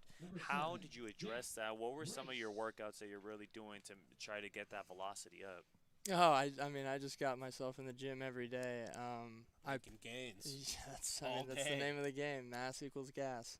Okay. I like that I'm phrase. going to steal that one. 100% stealing that one. So, yeah, no, I mean, I did a lot of, and I mean, it also just took me developing. For the longest time in high school, I was, like 160 pounds wet. And then, gaining weight, getting yourself right in the weight room, that's pretty much all it takes, and then keeping a healthy arm. And, I mean, that's pretty much it. Well, there you are. I see a lot of improvement out of yourself over the last few years, and coming out to play summer ball for Pasadena, And how have you been adjusting to this Saints culture? It seems like a lot of you guys in the bullpen seem to get along over there, and having a lot of fun. And a little bit of eavesdropping from me earlier. So you guys recently just started a Clash of Clans. Oh, big Clan. Clash of Clans. Didn't know that game was that. I No, feel like that was popular in middle school. That's going to for be us huge for the over pen. here. That's going to be huge. But how have you been adapting to the culture in the pen? Have you been a part of it? Has everyone been embracing it? Seems like this team gets along really well for being how quick we've all been here. Well, I mean, I was supposed to play for the Saints last summer, so I was pretty bummed when it got canned. But, you know, coming into this environment, I just pretty much assume that everyone's going to be able to, you know, play the game well above average, and, you know, we're all just here to have a good summer. But then, you know, going to the bullpen, I mean, there's nothing like it, a summer ball bullpen. But, yeah, we gel really well. We all like to laugh. We all like to, you know, do our fair share of chirping. But, you know, it's just a great atmosphere. And then as for Clash of Clans, you know, once we get that rolling, I think we'll be in a good spot for the summer. And what about the summer ball that you guys really enjoy? Like, what is Good so fight. different about it? Say again? What about summer ball? What makes it so different than like your original team and stuff? Oh, usually report to? well, I mean, summer ball is pretty much, you know, you have, 40, 50 games, you know, for your college or wherever you're playing, and everyone's, you know, high intensity for all 50 games, and then you come out here and it's still high intensity. I mean, you want to, you know, put a W in the calendar every game, but this is kind of like, okay, you're working on something individual, you're trying to get better. And from the get-go, the coaches, you know, made it clear that it's like they have us for rental. They got to, you know, give us back to our schools, you know, in the same condition that they got us. So, yeah, in that sense, it's a little bit more lax, but I mean, at this level, it's like everyone's a competitor. No one's, you know, going to take a game off. But, you know, it's just a great atmosphere. And I mean, it's summer in baseball. No two better things. Jack Grace been putting a really good at bat Yeah, together no, over he's a tough here. customer. Are you kidding me? I hate that as a pitcher. It's just Those guys that foul it off crazy. Now you came here with no teammates. There's a few on the team where, you know, Jack Grace actually was teammates with Tommy Steyer this past year, and Jake McMurray and Tanner Lindsley teammates. Now, who's kind of been that guy that you've seen yourself going to, hanging out with a lot? Maybe that new friend you made this summer. don't you? Oh, he did. And Rung he him up gets on it. rung him up on a low and inside breaking ball. And this bottom half of the inning just went by so fast with Chris Stamos. Thank you so much for being with us, Chris. And it was a pleasure to have you stop by on the broadcast here in the bottom of the sixth inning. My pleasure, guys.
In the middle of that Chris Stamos interview, the Arroyo Seco Saints able to split the deficit in half, 2-1 now, all thanks to an RBI double hit by Jake McMurray as we go to the top of the seventh inning. Samuelson, Clarkson, and Bloom will be due up, still facing off against the Southpaw Dorado. And Dorado in full command of the first inning of work that he had, despite that 2-out double hit by Ryan Cermak. And definitely some good stuff from Stamos, right, Tommy? Yeah, Stamos, a lot of fun interview. I've had an opportunity to meet up with him, living at the same complex as a lot of these guys, and talking to him in the bullpen. Always a real fun guy, real fun conversation. And hopefully he tells everyone else that we're a lot of fun too, and we can get some more guys this summer. Definitely a lot of guys that we'll be interviewing throughout the broadcast, folks. Make sure to hit the like button, hit the subscribe button. Definitely, we're always coming out with some great content here on YouTube. And don't forget to follow us on all of our social media platforms as well. You guys can find us on Arroyo Seco Saints on Instagram, on Facebook, on Twitter. Make sure to follow us on all of our platforms so you guys can stay up to date with all the news and find out who are we getting before every broadcast. Yeah, there's a good little YouTube series run by our wonderful reporter Gianna with 270 with the Saint. Just had Jonah Sebring on there today. Going to see a lot of Saints this summer, trying to get to know all the players. They like that stuff too. They love the attention. They can't deny it. Absolutely, gotta love all the tension being brought on it as Tate Samuelson trailing on the count, 1 ball, 2 strikes. Dorado looking for his first strikeout victim here in this relief appearance as tries to get him on a fastball high and tight, 2-2 the count. And so far looking at Dorado's numbers here this season, the best relief appearance for Dorado has to be that appearance he made at Ventura County, going an inning of work, no hits, no passports, no earned runs, and striking out the side. Absolutely amazing relief appearance there for Dorado, and that is a relief appearance definitely worth mentioning. Yeah, Dorado's been a great quality arm to go to them for the Saints this summer. Guy who can come in for a couple innings of relief work after a starter, and that's what he's doing. He's keeping them in the game, keeping them competitive, as that one's going to be followed off by Samuelson. And Dorado, another guy that's really great for the Saints culture, gets along with a lot of players on the team. I met him on the first day and pretty much clicked instantly. A guy that gets along with just about anybody. And coming from the East Coast over to the West Coast, he's a little bit out of his elements, but he's making himself feel right at home. Definitely has been making a name for himself here with the Saints as he wildly misses the 3-2 and loses Samuelson. Yeah, never like to walk the leadoff guy. Count was worked full, fouled off a little bit. Samuelson able to put together a nice at-bat and working the count full and drawing the leadoff walk here to bring up Trey Clarkson with a guy on first base now. Clarkson stepping into the plate, currently 0 for 2 with a fly out to right and a struck out. It's a pitch that misses on the outer edge. Yeah, and we're going to probably see Dorado continue to pound the zone here, looking for that double play ball now to try to get a limited, rather no base runners for the next guy.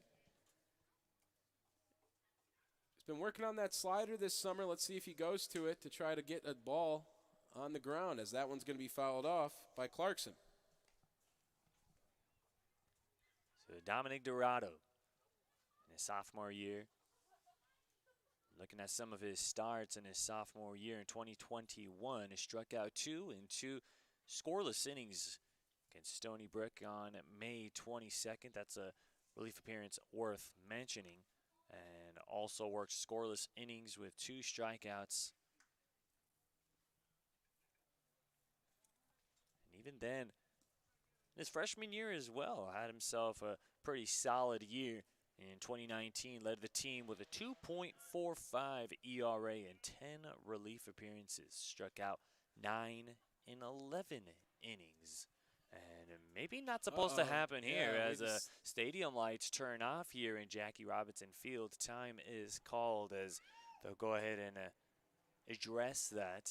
And the umpires, they're going to definitely not meantime. safe. Don't want to do anything long there. They usually turn off at 10 p.m. on their own. Looks like they're a little bit early.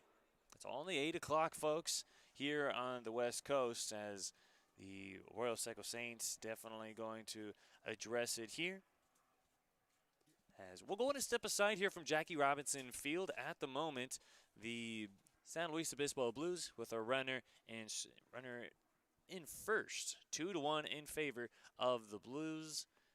As you guys are listening to Arroyo Seco Baseball on the Saints Radio Network.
Welcome back to Jackie Robinson Field. Alex Naveja alongside of me, Tommy Wartz.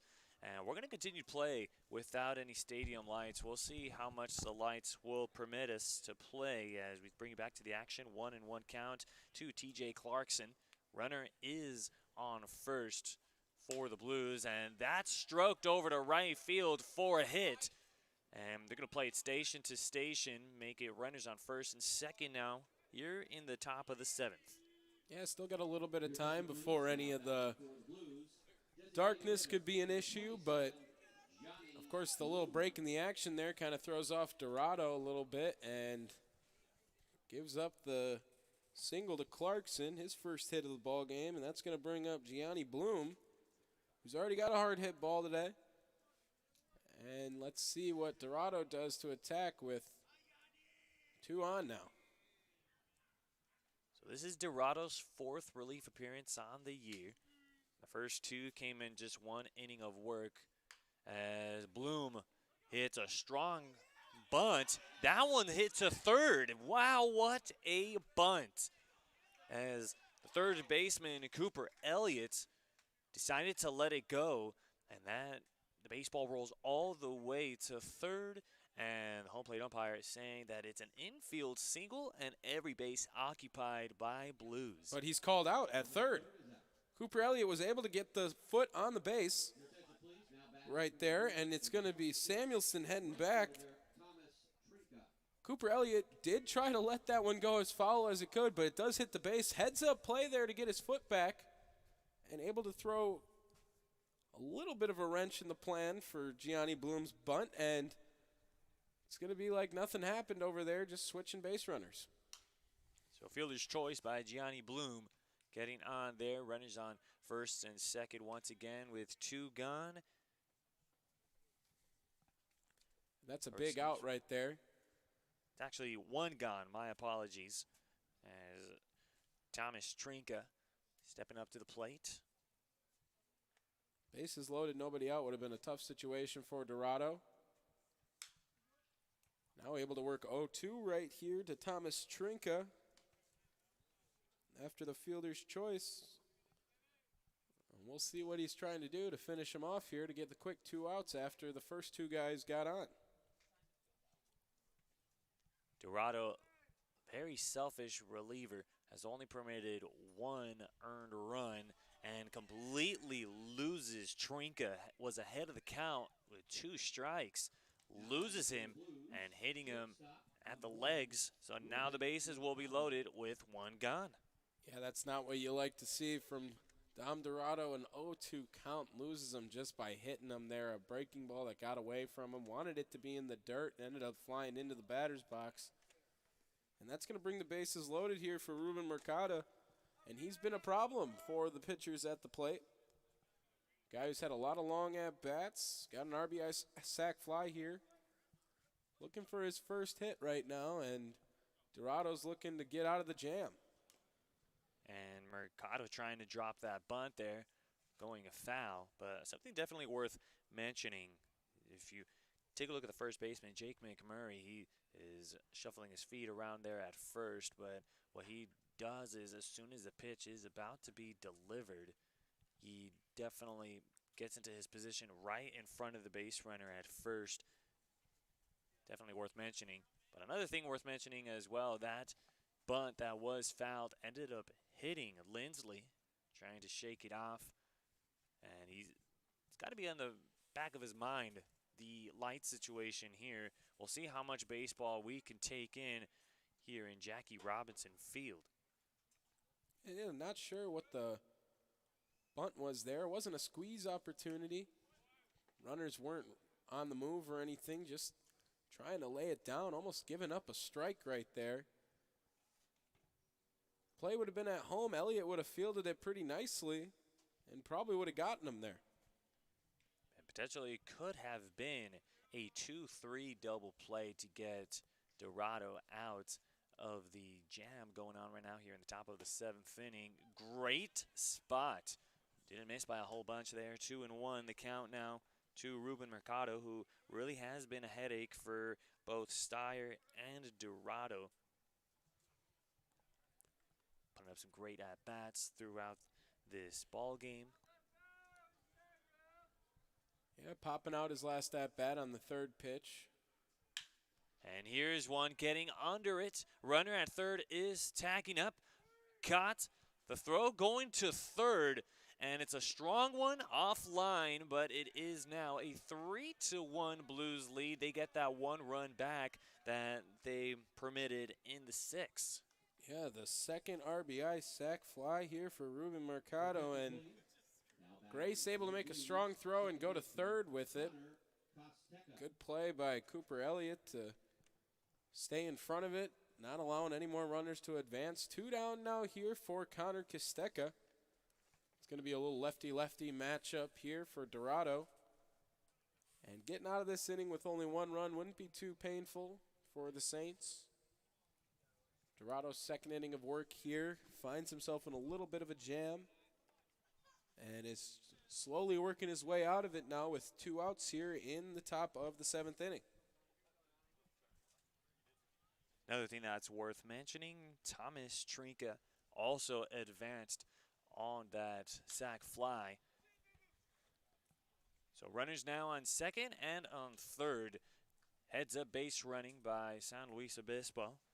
And we go back to the top of the order with Connor Kostecka at the plate, currently 1 for 3 with a fly out, a solo jack, and a grounder back up the middle to the pitcher. Important here for Dorado to get ahead of Kostecka as time is called, as he was virtually in the middle of the pitch. And Dorado will have to reset on the mound. And let's see if his plan of attack remains the same after the time called. And by the looks of it, we're starting to get some stadium lights slowly turning on.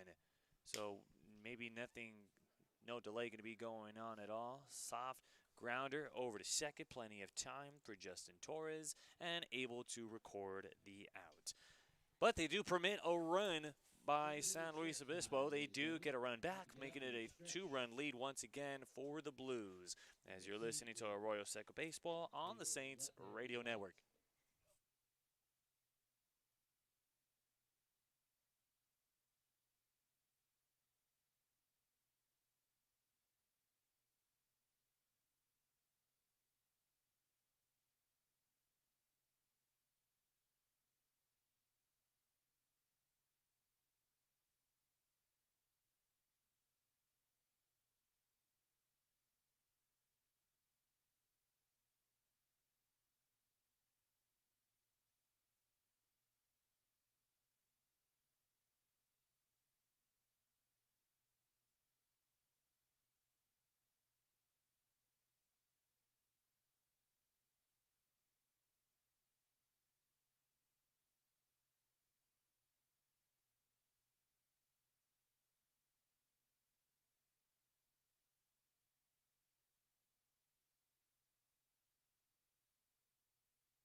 For the Saints, number Broadcasters need the 7th inning stretch too, you know what I'm saying, Alex? Absolutely. It's a nice little mid-7th, getting that 7th inning stretch. Go to the bottom of the 7th inning. Got a new arm on the bump. We've got another southpaw, Jared Hart, going to be on the bump now, and coming from Illinois State University. 6-foot frame on the bump, weighing in at 195 pounds, originally from Cedar Park, Texas. Going to be facing off against the 6, 7, and 8 hitters for the Arroyo Seco Saints. Yeah, going to be Cooper Elliott leading us off here. Tried to get the bunt off there. Nice power on it, just a little off. And able to push it foul right there. And it's going to be 0-1 to start us off here early. Stadium lights finally in full effect now. We'll play a full 9 innings of baseball here in Jackie Robinson Field. 3-1 in favor of San Luis Obispo. Going to give the final 9 outs to the Arroyo Seco Saints. Once upon a time, it was a 2-1 ball game in favor of the Blues, but in the top half of the inning, they were able to get a run back to make it to a 2-run game, and now it puts the pressure on the Sticks. And they said Cooper Elliott was not able to hold up on the swing, so he goes down on strikes. Yeah, after 2 bunt attempts there on the first 2 pitches, going to be 0-2 count, and unable to hold back there on the 3rd pitch. Gets rung up by the 3rd base umpire, and that's going to bring up Tanner Lindsley, the Oral Roberts product, looking for his 2nd hit now of the summer after collecting his first one on an infield single last time up. Takes one low and inside. 1-1. Currently 1 for 2 with a grounder to second and that infield single. Able to get the first one out of the way. Hitting south of the Mendoza line. Despite that infield single, currently in his season, 1 for 7 with the Arroyo Seco Saints.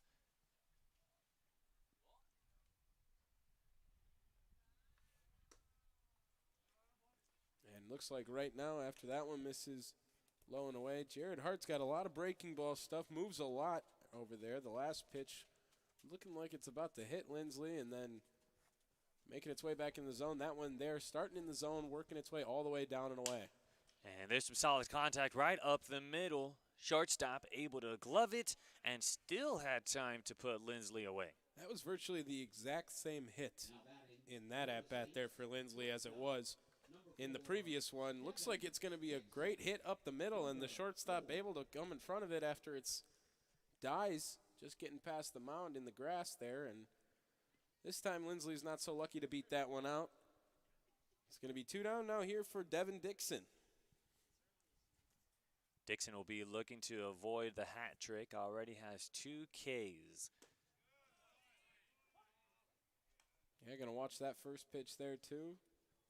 A little bit of zip on that fastball. Maybe Dixon trying to time out Hart.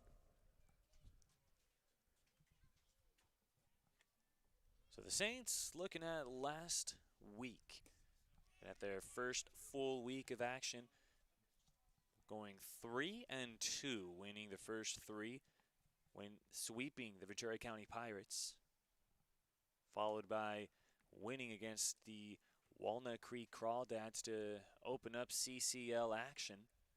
But then unable to get the business done as Dixon goes down on strikes and goes down with a hat trick as they put him away in order here in the bottom of the 7th inning as you're listening to the Arroyo Seco Baseball on the Saints Radio Network.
left field there, number 15. Welcome back to a well-lit Jackie Robinson field. Alex Naveca with you all. Alongside of me is Tommy Warts. 3-1 in favor of San Luis Obispo. Coming up with some late runs in the previous inning as we are here in the top of the 8th. And Diego Avila now taking over on the bump. Coming in with a 6-foot frame, the sophomore from Claremont McKenna, weighing in at 175 pounds from Glendale, California. Yeah, Avila. A little bit of a sample size at Claremont McKenna College. 4 starts this past year, 22 innings worth of work, a 3.69 ERA. Nothing that you'll see in all-star games, but it's going to keep you a job on the team.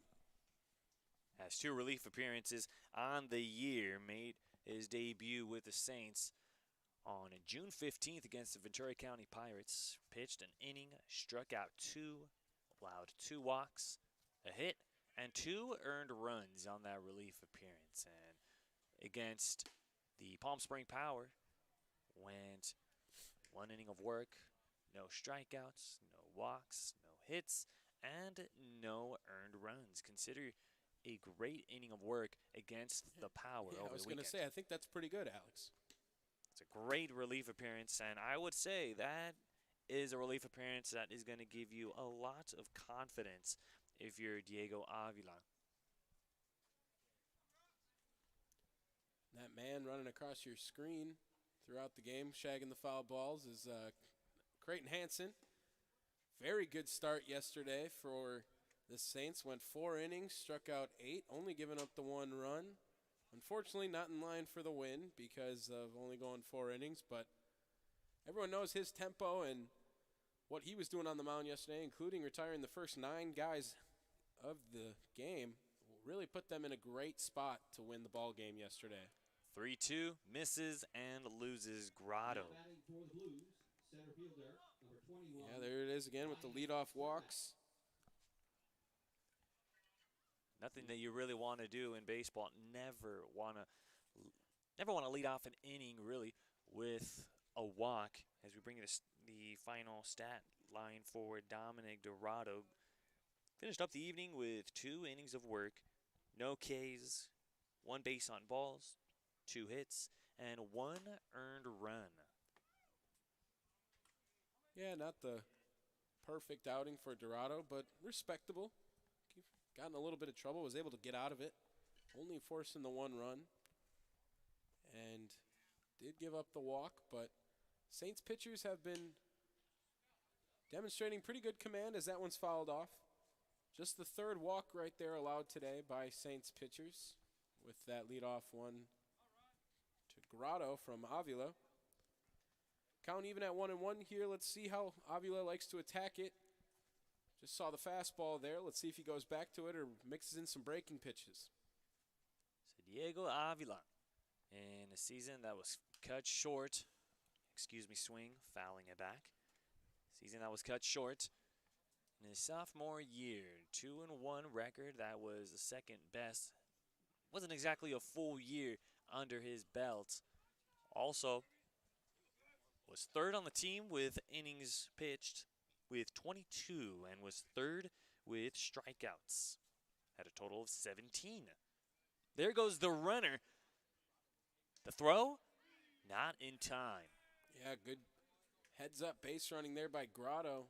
Lindsley kind of lackadaisically looking at that ball at his feet. Didn't really think Grotto would go probably, but Mason Grotto found an opportunity to swipe a bag there, and a good throw by Lindsley, but unfortunately just a little too fast on the base pass there. The count will be even up, 2 balls, 2 strikes against Ryan Cermak. Cermak with that 2-strike approach, just trying to put bat to ball any way that he can. But Diego Avila, prior to Claremont McKenna, was named first team All-CIF in soccer, was also first team Mission League in soccer. second team Mission League in baseball as well. So nice to see some of those two sport athletes, as this one has popped up into foul territory, as it's McKenna, or excuse me, it's McMurray that comes in to make the grab in foul territory, and it looked like Lindsley couldn't find it. Yeah, and you were talking about Avila's soccer career. We see a lot of these guys that were great multi-sport athletes, especially the college athletes. You see a lot of times these guys are always busy in between each season. They use it as their off-season work for some of them, and they slowly focus their way as they see them getting better and better. Of course, Jackson Cobb as well on this team was an all-state football player back in high school. There's plenty of guys on this team that you'll see were very talented at a lot of different sports, not just baseball. And to continue on with some of the performances, accolades, as you will, for Diego Avila. Won the state championship in soccer. Also played baseball and soccer all of 4 years of high school. Must have been a tough decision for him to make coming out of high school, having to choose between his two loves, baseball or soccer. And definitely at the moment, we could definitely tell what the decision was made. Yeah, it's kind of like choosing dinner if you want tacos or burgers. You know, you're going to disappoint such a hard something decision. along the way, but hopefully you're happy in the end at least. No one's usually mad eating either one of those. Hey, sometimes you can get maybe one taco and a burger, maybe. Maybe mix it up right in front of That's going to go straight to the hips, Alex. You got to make a decision right there.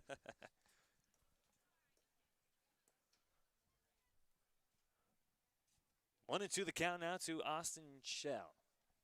Has now recorded a base hit, has not reached. A K, a nice grab by Jack Grace in foul territory, and another fly out to right. Really has had the natural for poking it the other way throughout this ball game. Yeah, Shell's been a great bat for St. Louis Obispo this summer. A little bit more of a sample size than the Saints. Playing their 10th game today. They got a three-headed monster behind the plate. Between Shell, Biani, and Esperanza. We have yet to see him today, but Gianni DHing for him today as Shell is behind the plate. And Gianni Bloom coming up with that double, the ground rule double, and scored the first run of the game, and he's already proven to be a great appearance in the lineup. So now count evened, 2 balls, 2 strikes to Austin Shell. 6 pitch at bats so far here in the top of the 8th inning, 3-1 in favor of San Luis Obispo. So 2 runs in the 3rd, 1 in the 7th. And there's a blast over to right center field, and that's dropping in there, making its way over to the wall. Runner is rounding 3rd, trotting in to score, makes it a 4-1 San Luis Obispo lead. Yeah, and that one sounded great right off the bat of Shell right there. He's able to muscle that one into the gap between center and right field, and a double will easily score Grotto from second. And now, let's see if Avila can settle down a little bit facing Samuelson after giving up the run here in the top of the 8th, making it 4-1 in favor of the St. Louis Obispo Blues.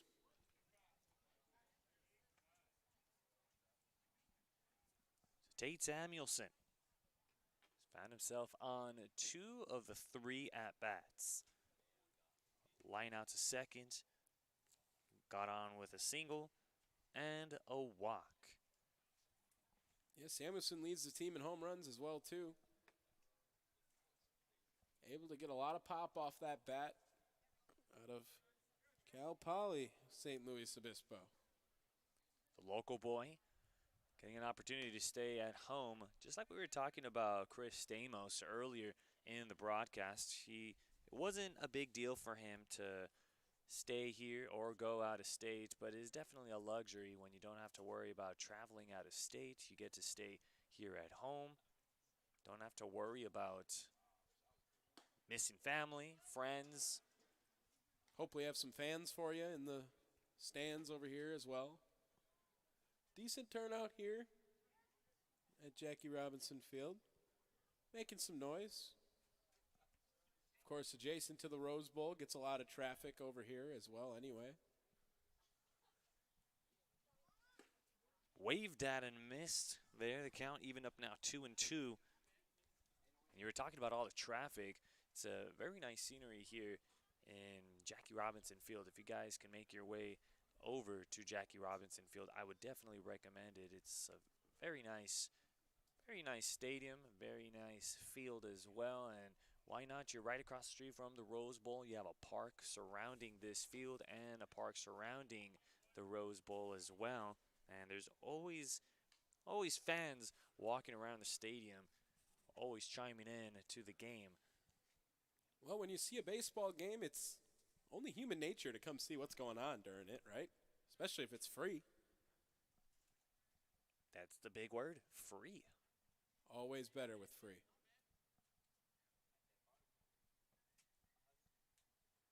But this game has not been free for the Arroyo Seco Saints. It has come very expensive, trailing this one by 3, 4-1. So far, San Luis Obispo, 4 runs, 6 hits, no errors, and 5 runners left on base. And as for the Saints, 1 run, 5 hits, 1 error, and 4 runners left on base.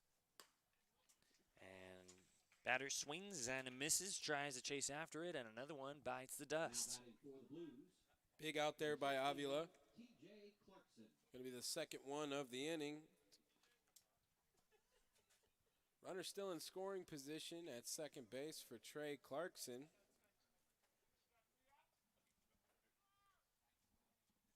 A little bit of a discussion between the umpires and the scoreboard operators. Just a simple mistake by the scoreboard operators. No need to get hostile, Blue. We know how many outs there are.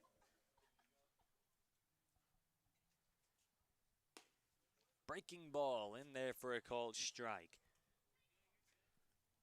San Luis Obispo looking for their 6th straight win. Continuously swinging a hot bat and really pitching the lights out, really. Literally, earlier in the game. There were no lights, as we were talking about it before. We're fortunate enough to continue to play baseball here. For those of you just joining us here in the broadcast, there were no stadium lights. Right when it was 8 o'clock, there was still some light to be able to play baseball. You could probably get away with an inning of work, but right after that, you would be looking at just pure darkness atop of Jackie Robinson Field. Yeah, lights must have been on that central time zone. I know I still am. Hard to adjust over here, but got them all working now, and it would have been a little difficult to play here now, but we still got baseball, as that one's going to be fouled off, and it's 1-2 here for Avila.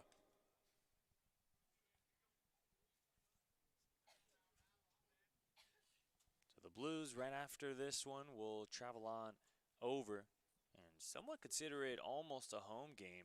We'll travel on back north and play against the Santa Barbara Forester.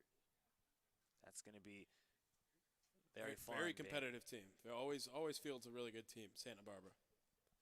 And that one, they get it by T.J. Clarkson, and a huge pair of Ks there for Diego Avila to get himself out of the jam. So it's 1 run, 1 hit, no errors, and 1 runner left on base. 4-1 in favor of the San Luis Obispo Blues, as you're listening to Arroyo Seco Baseball on the Saints Radio Network.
Left fielder Jonah. San Luis Obispo able to collect another run and consider it some insurance runs for Jared Hart. Be taking over here in the bottom of the 8th inning. We'll face off against Sebring. And we'll go back to the top of the order with Burden and Torres. They start him off with a pitch and the inside part of the plate for a called strike. Sebring's put together a couple of good swings today. Just haven't found the grass. His first at bat had a really nice play to poke one over into right field, just foul. Ended up striking out, and look Ground at right ball there. right to the glove of the pitcher. Look what I found. Hart able to throw a dart over to first to get the first out. And it's almost like I've been watching this ball game, because right there, another hit just taken right away from Sebring there. Hard hit ball right at the pitcher. Not even sure if Jared Hart knew it was in his glove, but just found it there. Almost like a guessing game there with the leadoff batter retired. Here is Jag Burden. And Burden usually averaging a base hit a game. Has not been the case here. Tried to jab at the pitch. Umpires said no. He did not try to bunt. Yeah, usually when you pull the bat away, it means you're not swinging at it. They still wanted to check, though, over there. Burden's a guy who can definitely be the slump buster for the Saints right here. Only the one run through 7 innings of work here. In the bottom of the 8th with one down. That time he did offer at it.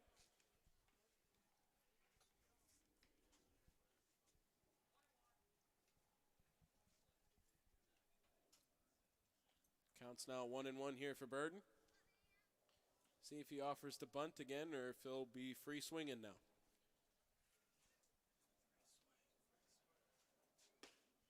Nice breaking ball there by Hart. That was at the letters. Misses up 2-1 the count. Burden was a late start for this game. Connor Bradshaw, unfortunately, not going to be able to make it here today. So Burden had to be ready to go. Nice play in the dugout over there. Coach still has it, teaching him a thing or two. Probably telling the boys, hey, this is how you field a ground ball. One hand, though. Didn't use the second hand. Didn't need it. But still not orthodox to field a ground ball with just one hand, as flashy as that looks. Here comes the 2-2. And Burden able to put some lumber on that one, staying alive in the at-bat. As there's going to be a great week for baseball here for the Arroyo Seco Saints. Taking game 1 of the week against the Orange County Riptide, 14-4. Very good team win. Starting off CCL play. And that one's going to hit Burden. And he'll take that. We got ice. Walk on down to first base. Got a runner on now. Justin Torres has been hot today. Single and a double. Let's see if he can move some guys around and get on base for a third time himself. So Torres, one of the few with a pair of base hits. It's a 2-game homestand here for the Arroyo Seco Saints. Playing against the Blues. Then tomorrow they'll be back in action to play against the Conejo Oaks. It's a 6:05 p.m. first pitch time. We will definitely have the coverage for you guys here on the Arroyo, on the Saints Radio Network. You calling that one tomorrow, Al?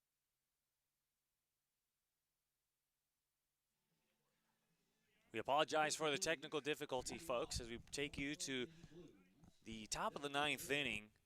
And what went down in the bottom of the 8th inning, Torres went down on strikes, and Jake McMurray getting robbed of a base hit to center on a great play by Connor Costeca from Biola University, and almost looked like Derek Jeter with the play that he made. As we're here, top of the 9th, with Diego Avila going to take over on the bump for another inning of work. Going to face off against Gianni Bloom.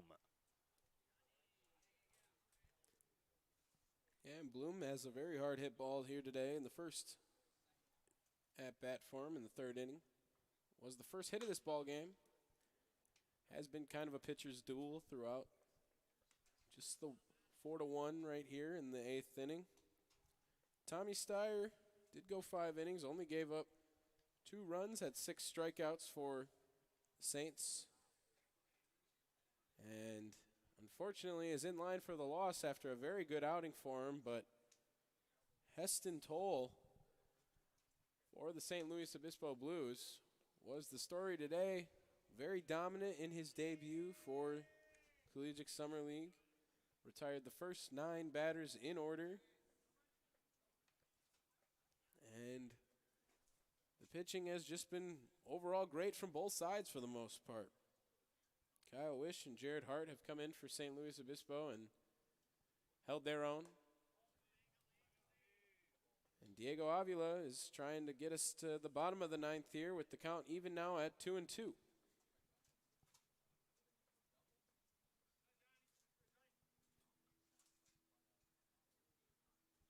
Again, sorry for the break in the action there. Had an issue with our mobile hotspot as he's going to blow that one by him there for the first out of the 9th. But, you know, if there's anything we've learned through this process now is that got to be able to troubleshoot. I was a little nervous about that. Didn't know if we were going to get back here, but here we are. So 1 gone. They get the K to Gianni Bloom. Thomas Trinka now stepping up to the plate.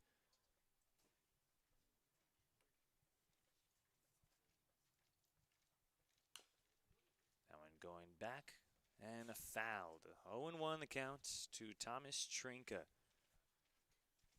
Looking for their 6th straight win. And the Saints would very much like to turn the page. It has been a tough road trip for the Saints. Finally feeling good coming back home, but having a tough task to play against the Blues. Losing both games over at Palm Springs, then heading on the road for their first division game against the Orange County Riptide. And looked like they were back to normal as that one is ripped to center field for a 1-out single. And Thomas Trinka able to finish up his night with a base hit. Yeah, and the Saints rocking a little bit of a different lineup here. Had only 1 guy returning from the lineup from yesterday in that 14-4 win over the Orange County Riptide. Sure, we'll see many of the more common names you've heard this summer, such as Peyton Lewis, Josh Cowden, Jackson Cobb, Brandon Boning later on this year. But for now, they all get the day off. Got to get everyone some reps out there. Everyone's trying to earn more playing time or earn a new spot in a new school this summer. And after all, it is summer ball. Want to keep the guys fresh and having fun. And that one is slapped the other way over to right. Drops in there for a hit. So no need to risk going for an extra base there. Play it smart, station to station for the Blues. Pair of base runners on here in the top of the 9th.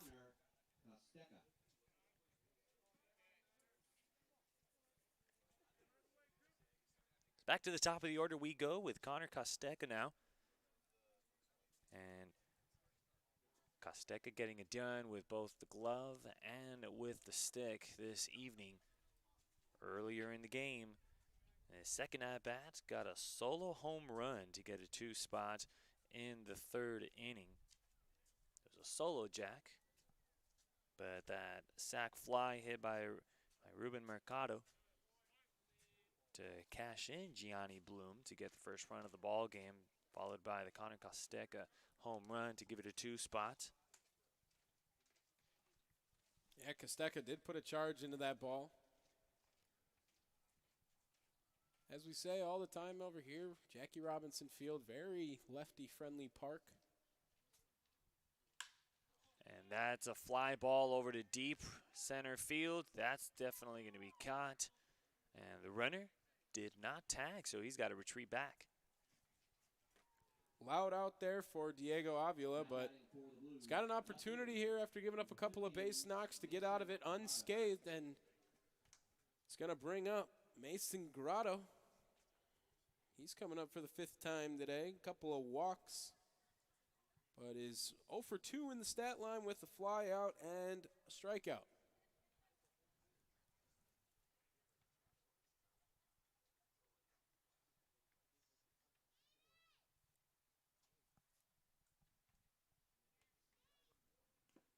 Pitch in the dirt. Both runners will stay put. Good stop there by Lindsley. Don't want any of that happening. Keep the force outs at all the bases. Just get the easiest one.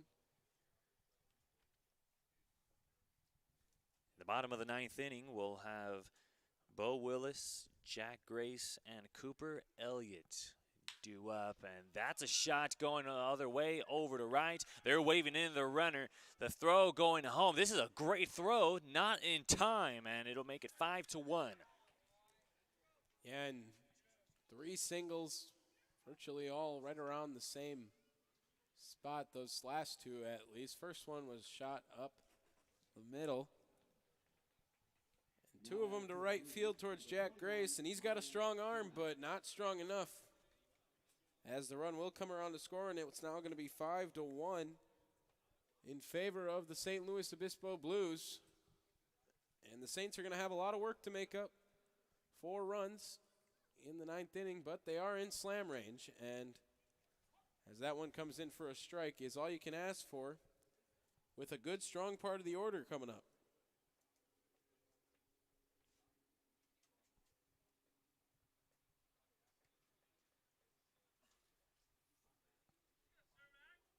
Oh, 1 waved at and missed.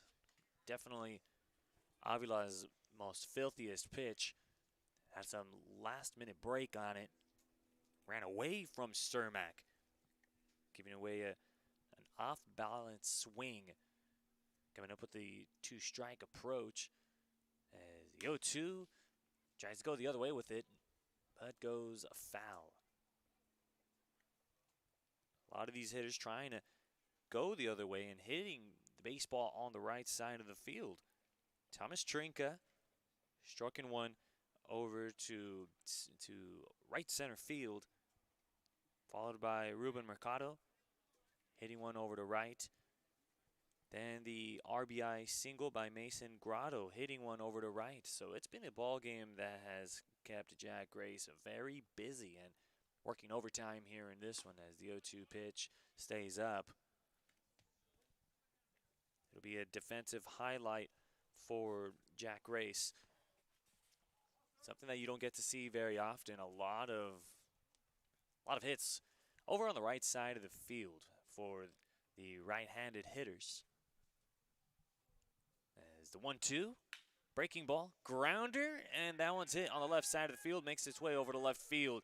The runner comes in to score. The throw is on the money, and it's a tag, and it's a 7-2 putout. On a seed from Sebring from and left. what a throw by Jonas Sebring to come in and showing off the gun over and left. That's the 2nd time today. This one is an outfield assist by Jonas Sebring as you're listening to the Arroyo Seco Baseball on the Saints Radio Network.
Bo Willis. Last 3 outs coming up for the Arroyo Seco Saints, but something definitely worth readdressing. Jonas Sebring showing off the arm, showing off the cannon as well.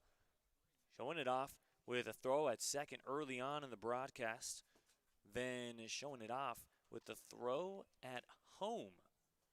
So he gets the outfield assist there. And now we've got Bo Willis, Jack Grace, and a Cooper Elliott, as the new arm is Ryan Ward.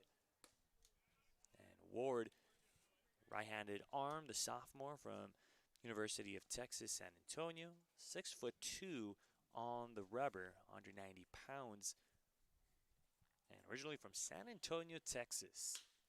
And there's a chopper going over to short, backhanded play, strong throw across the diamond, and now it's Ruben Mercado showing off his arm. Showing us Jonas Sebring, hey, you threw me out, but guess what? I've got an arm as well, and I can get some outs here. Yeah, Mercado. He's had a very productive day. 2 sack flies. You got to remember, he's got 2 of the RBIs for the Blues. Makes a great play defensively there. Had a couple of at-bats that went long. And Ward out of UTSA, we got a couple of pitchers on the Saints roster over there, as Grace is going to take a cut here for strike 1. Teammates with Kyle Sunduck went yesterday for the Saints, and John Chomko, 2 very respectable, great go-to guys in the bullpen for the Saints this year. We'll see them a lot this summer, as Grace is going to swing for strike 2 now.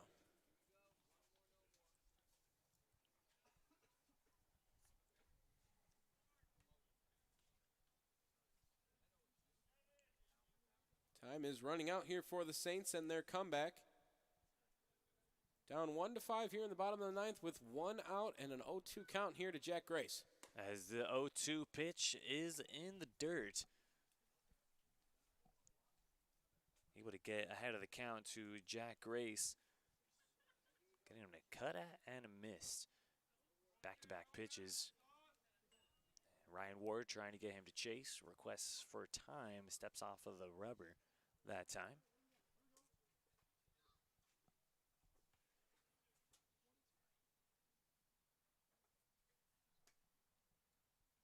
One, two.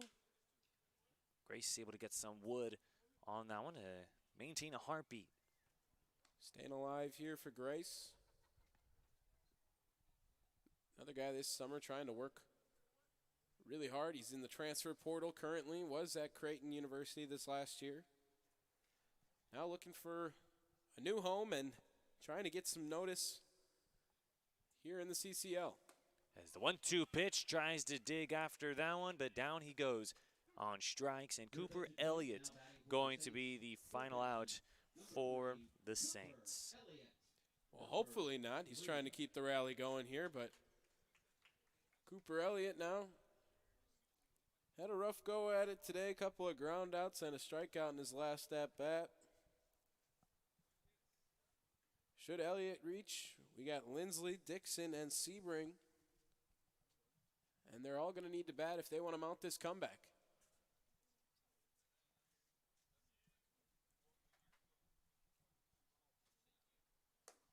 Goes after the first one. Got 2 more strikes to work with.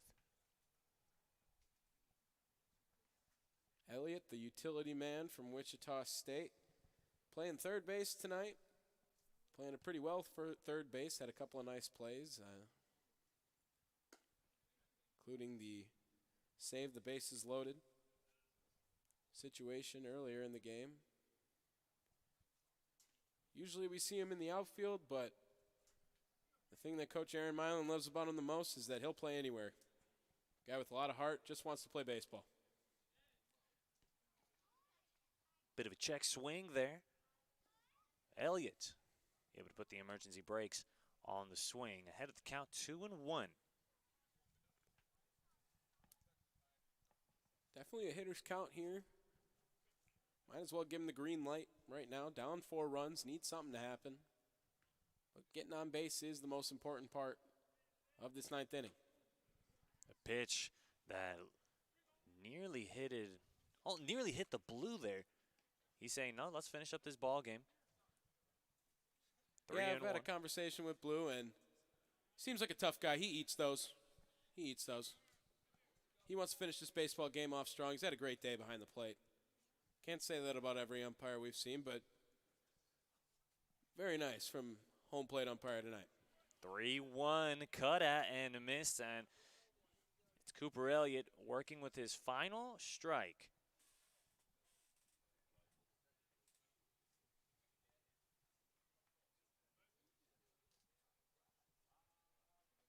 The 3-2 is a chopper right up the middle. Second baseman has to come after it. Strong throw, and will put Cooper Elliott away. As the first game here in this home stretch, the Saints fall to the San Luis Obispo Blues 5-1.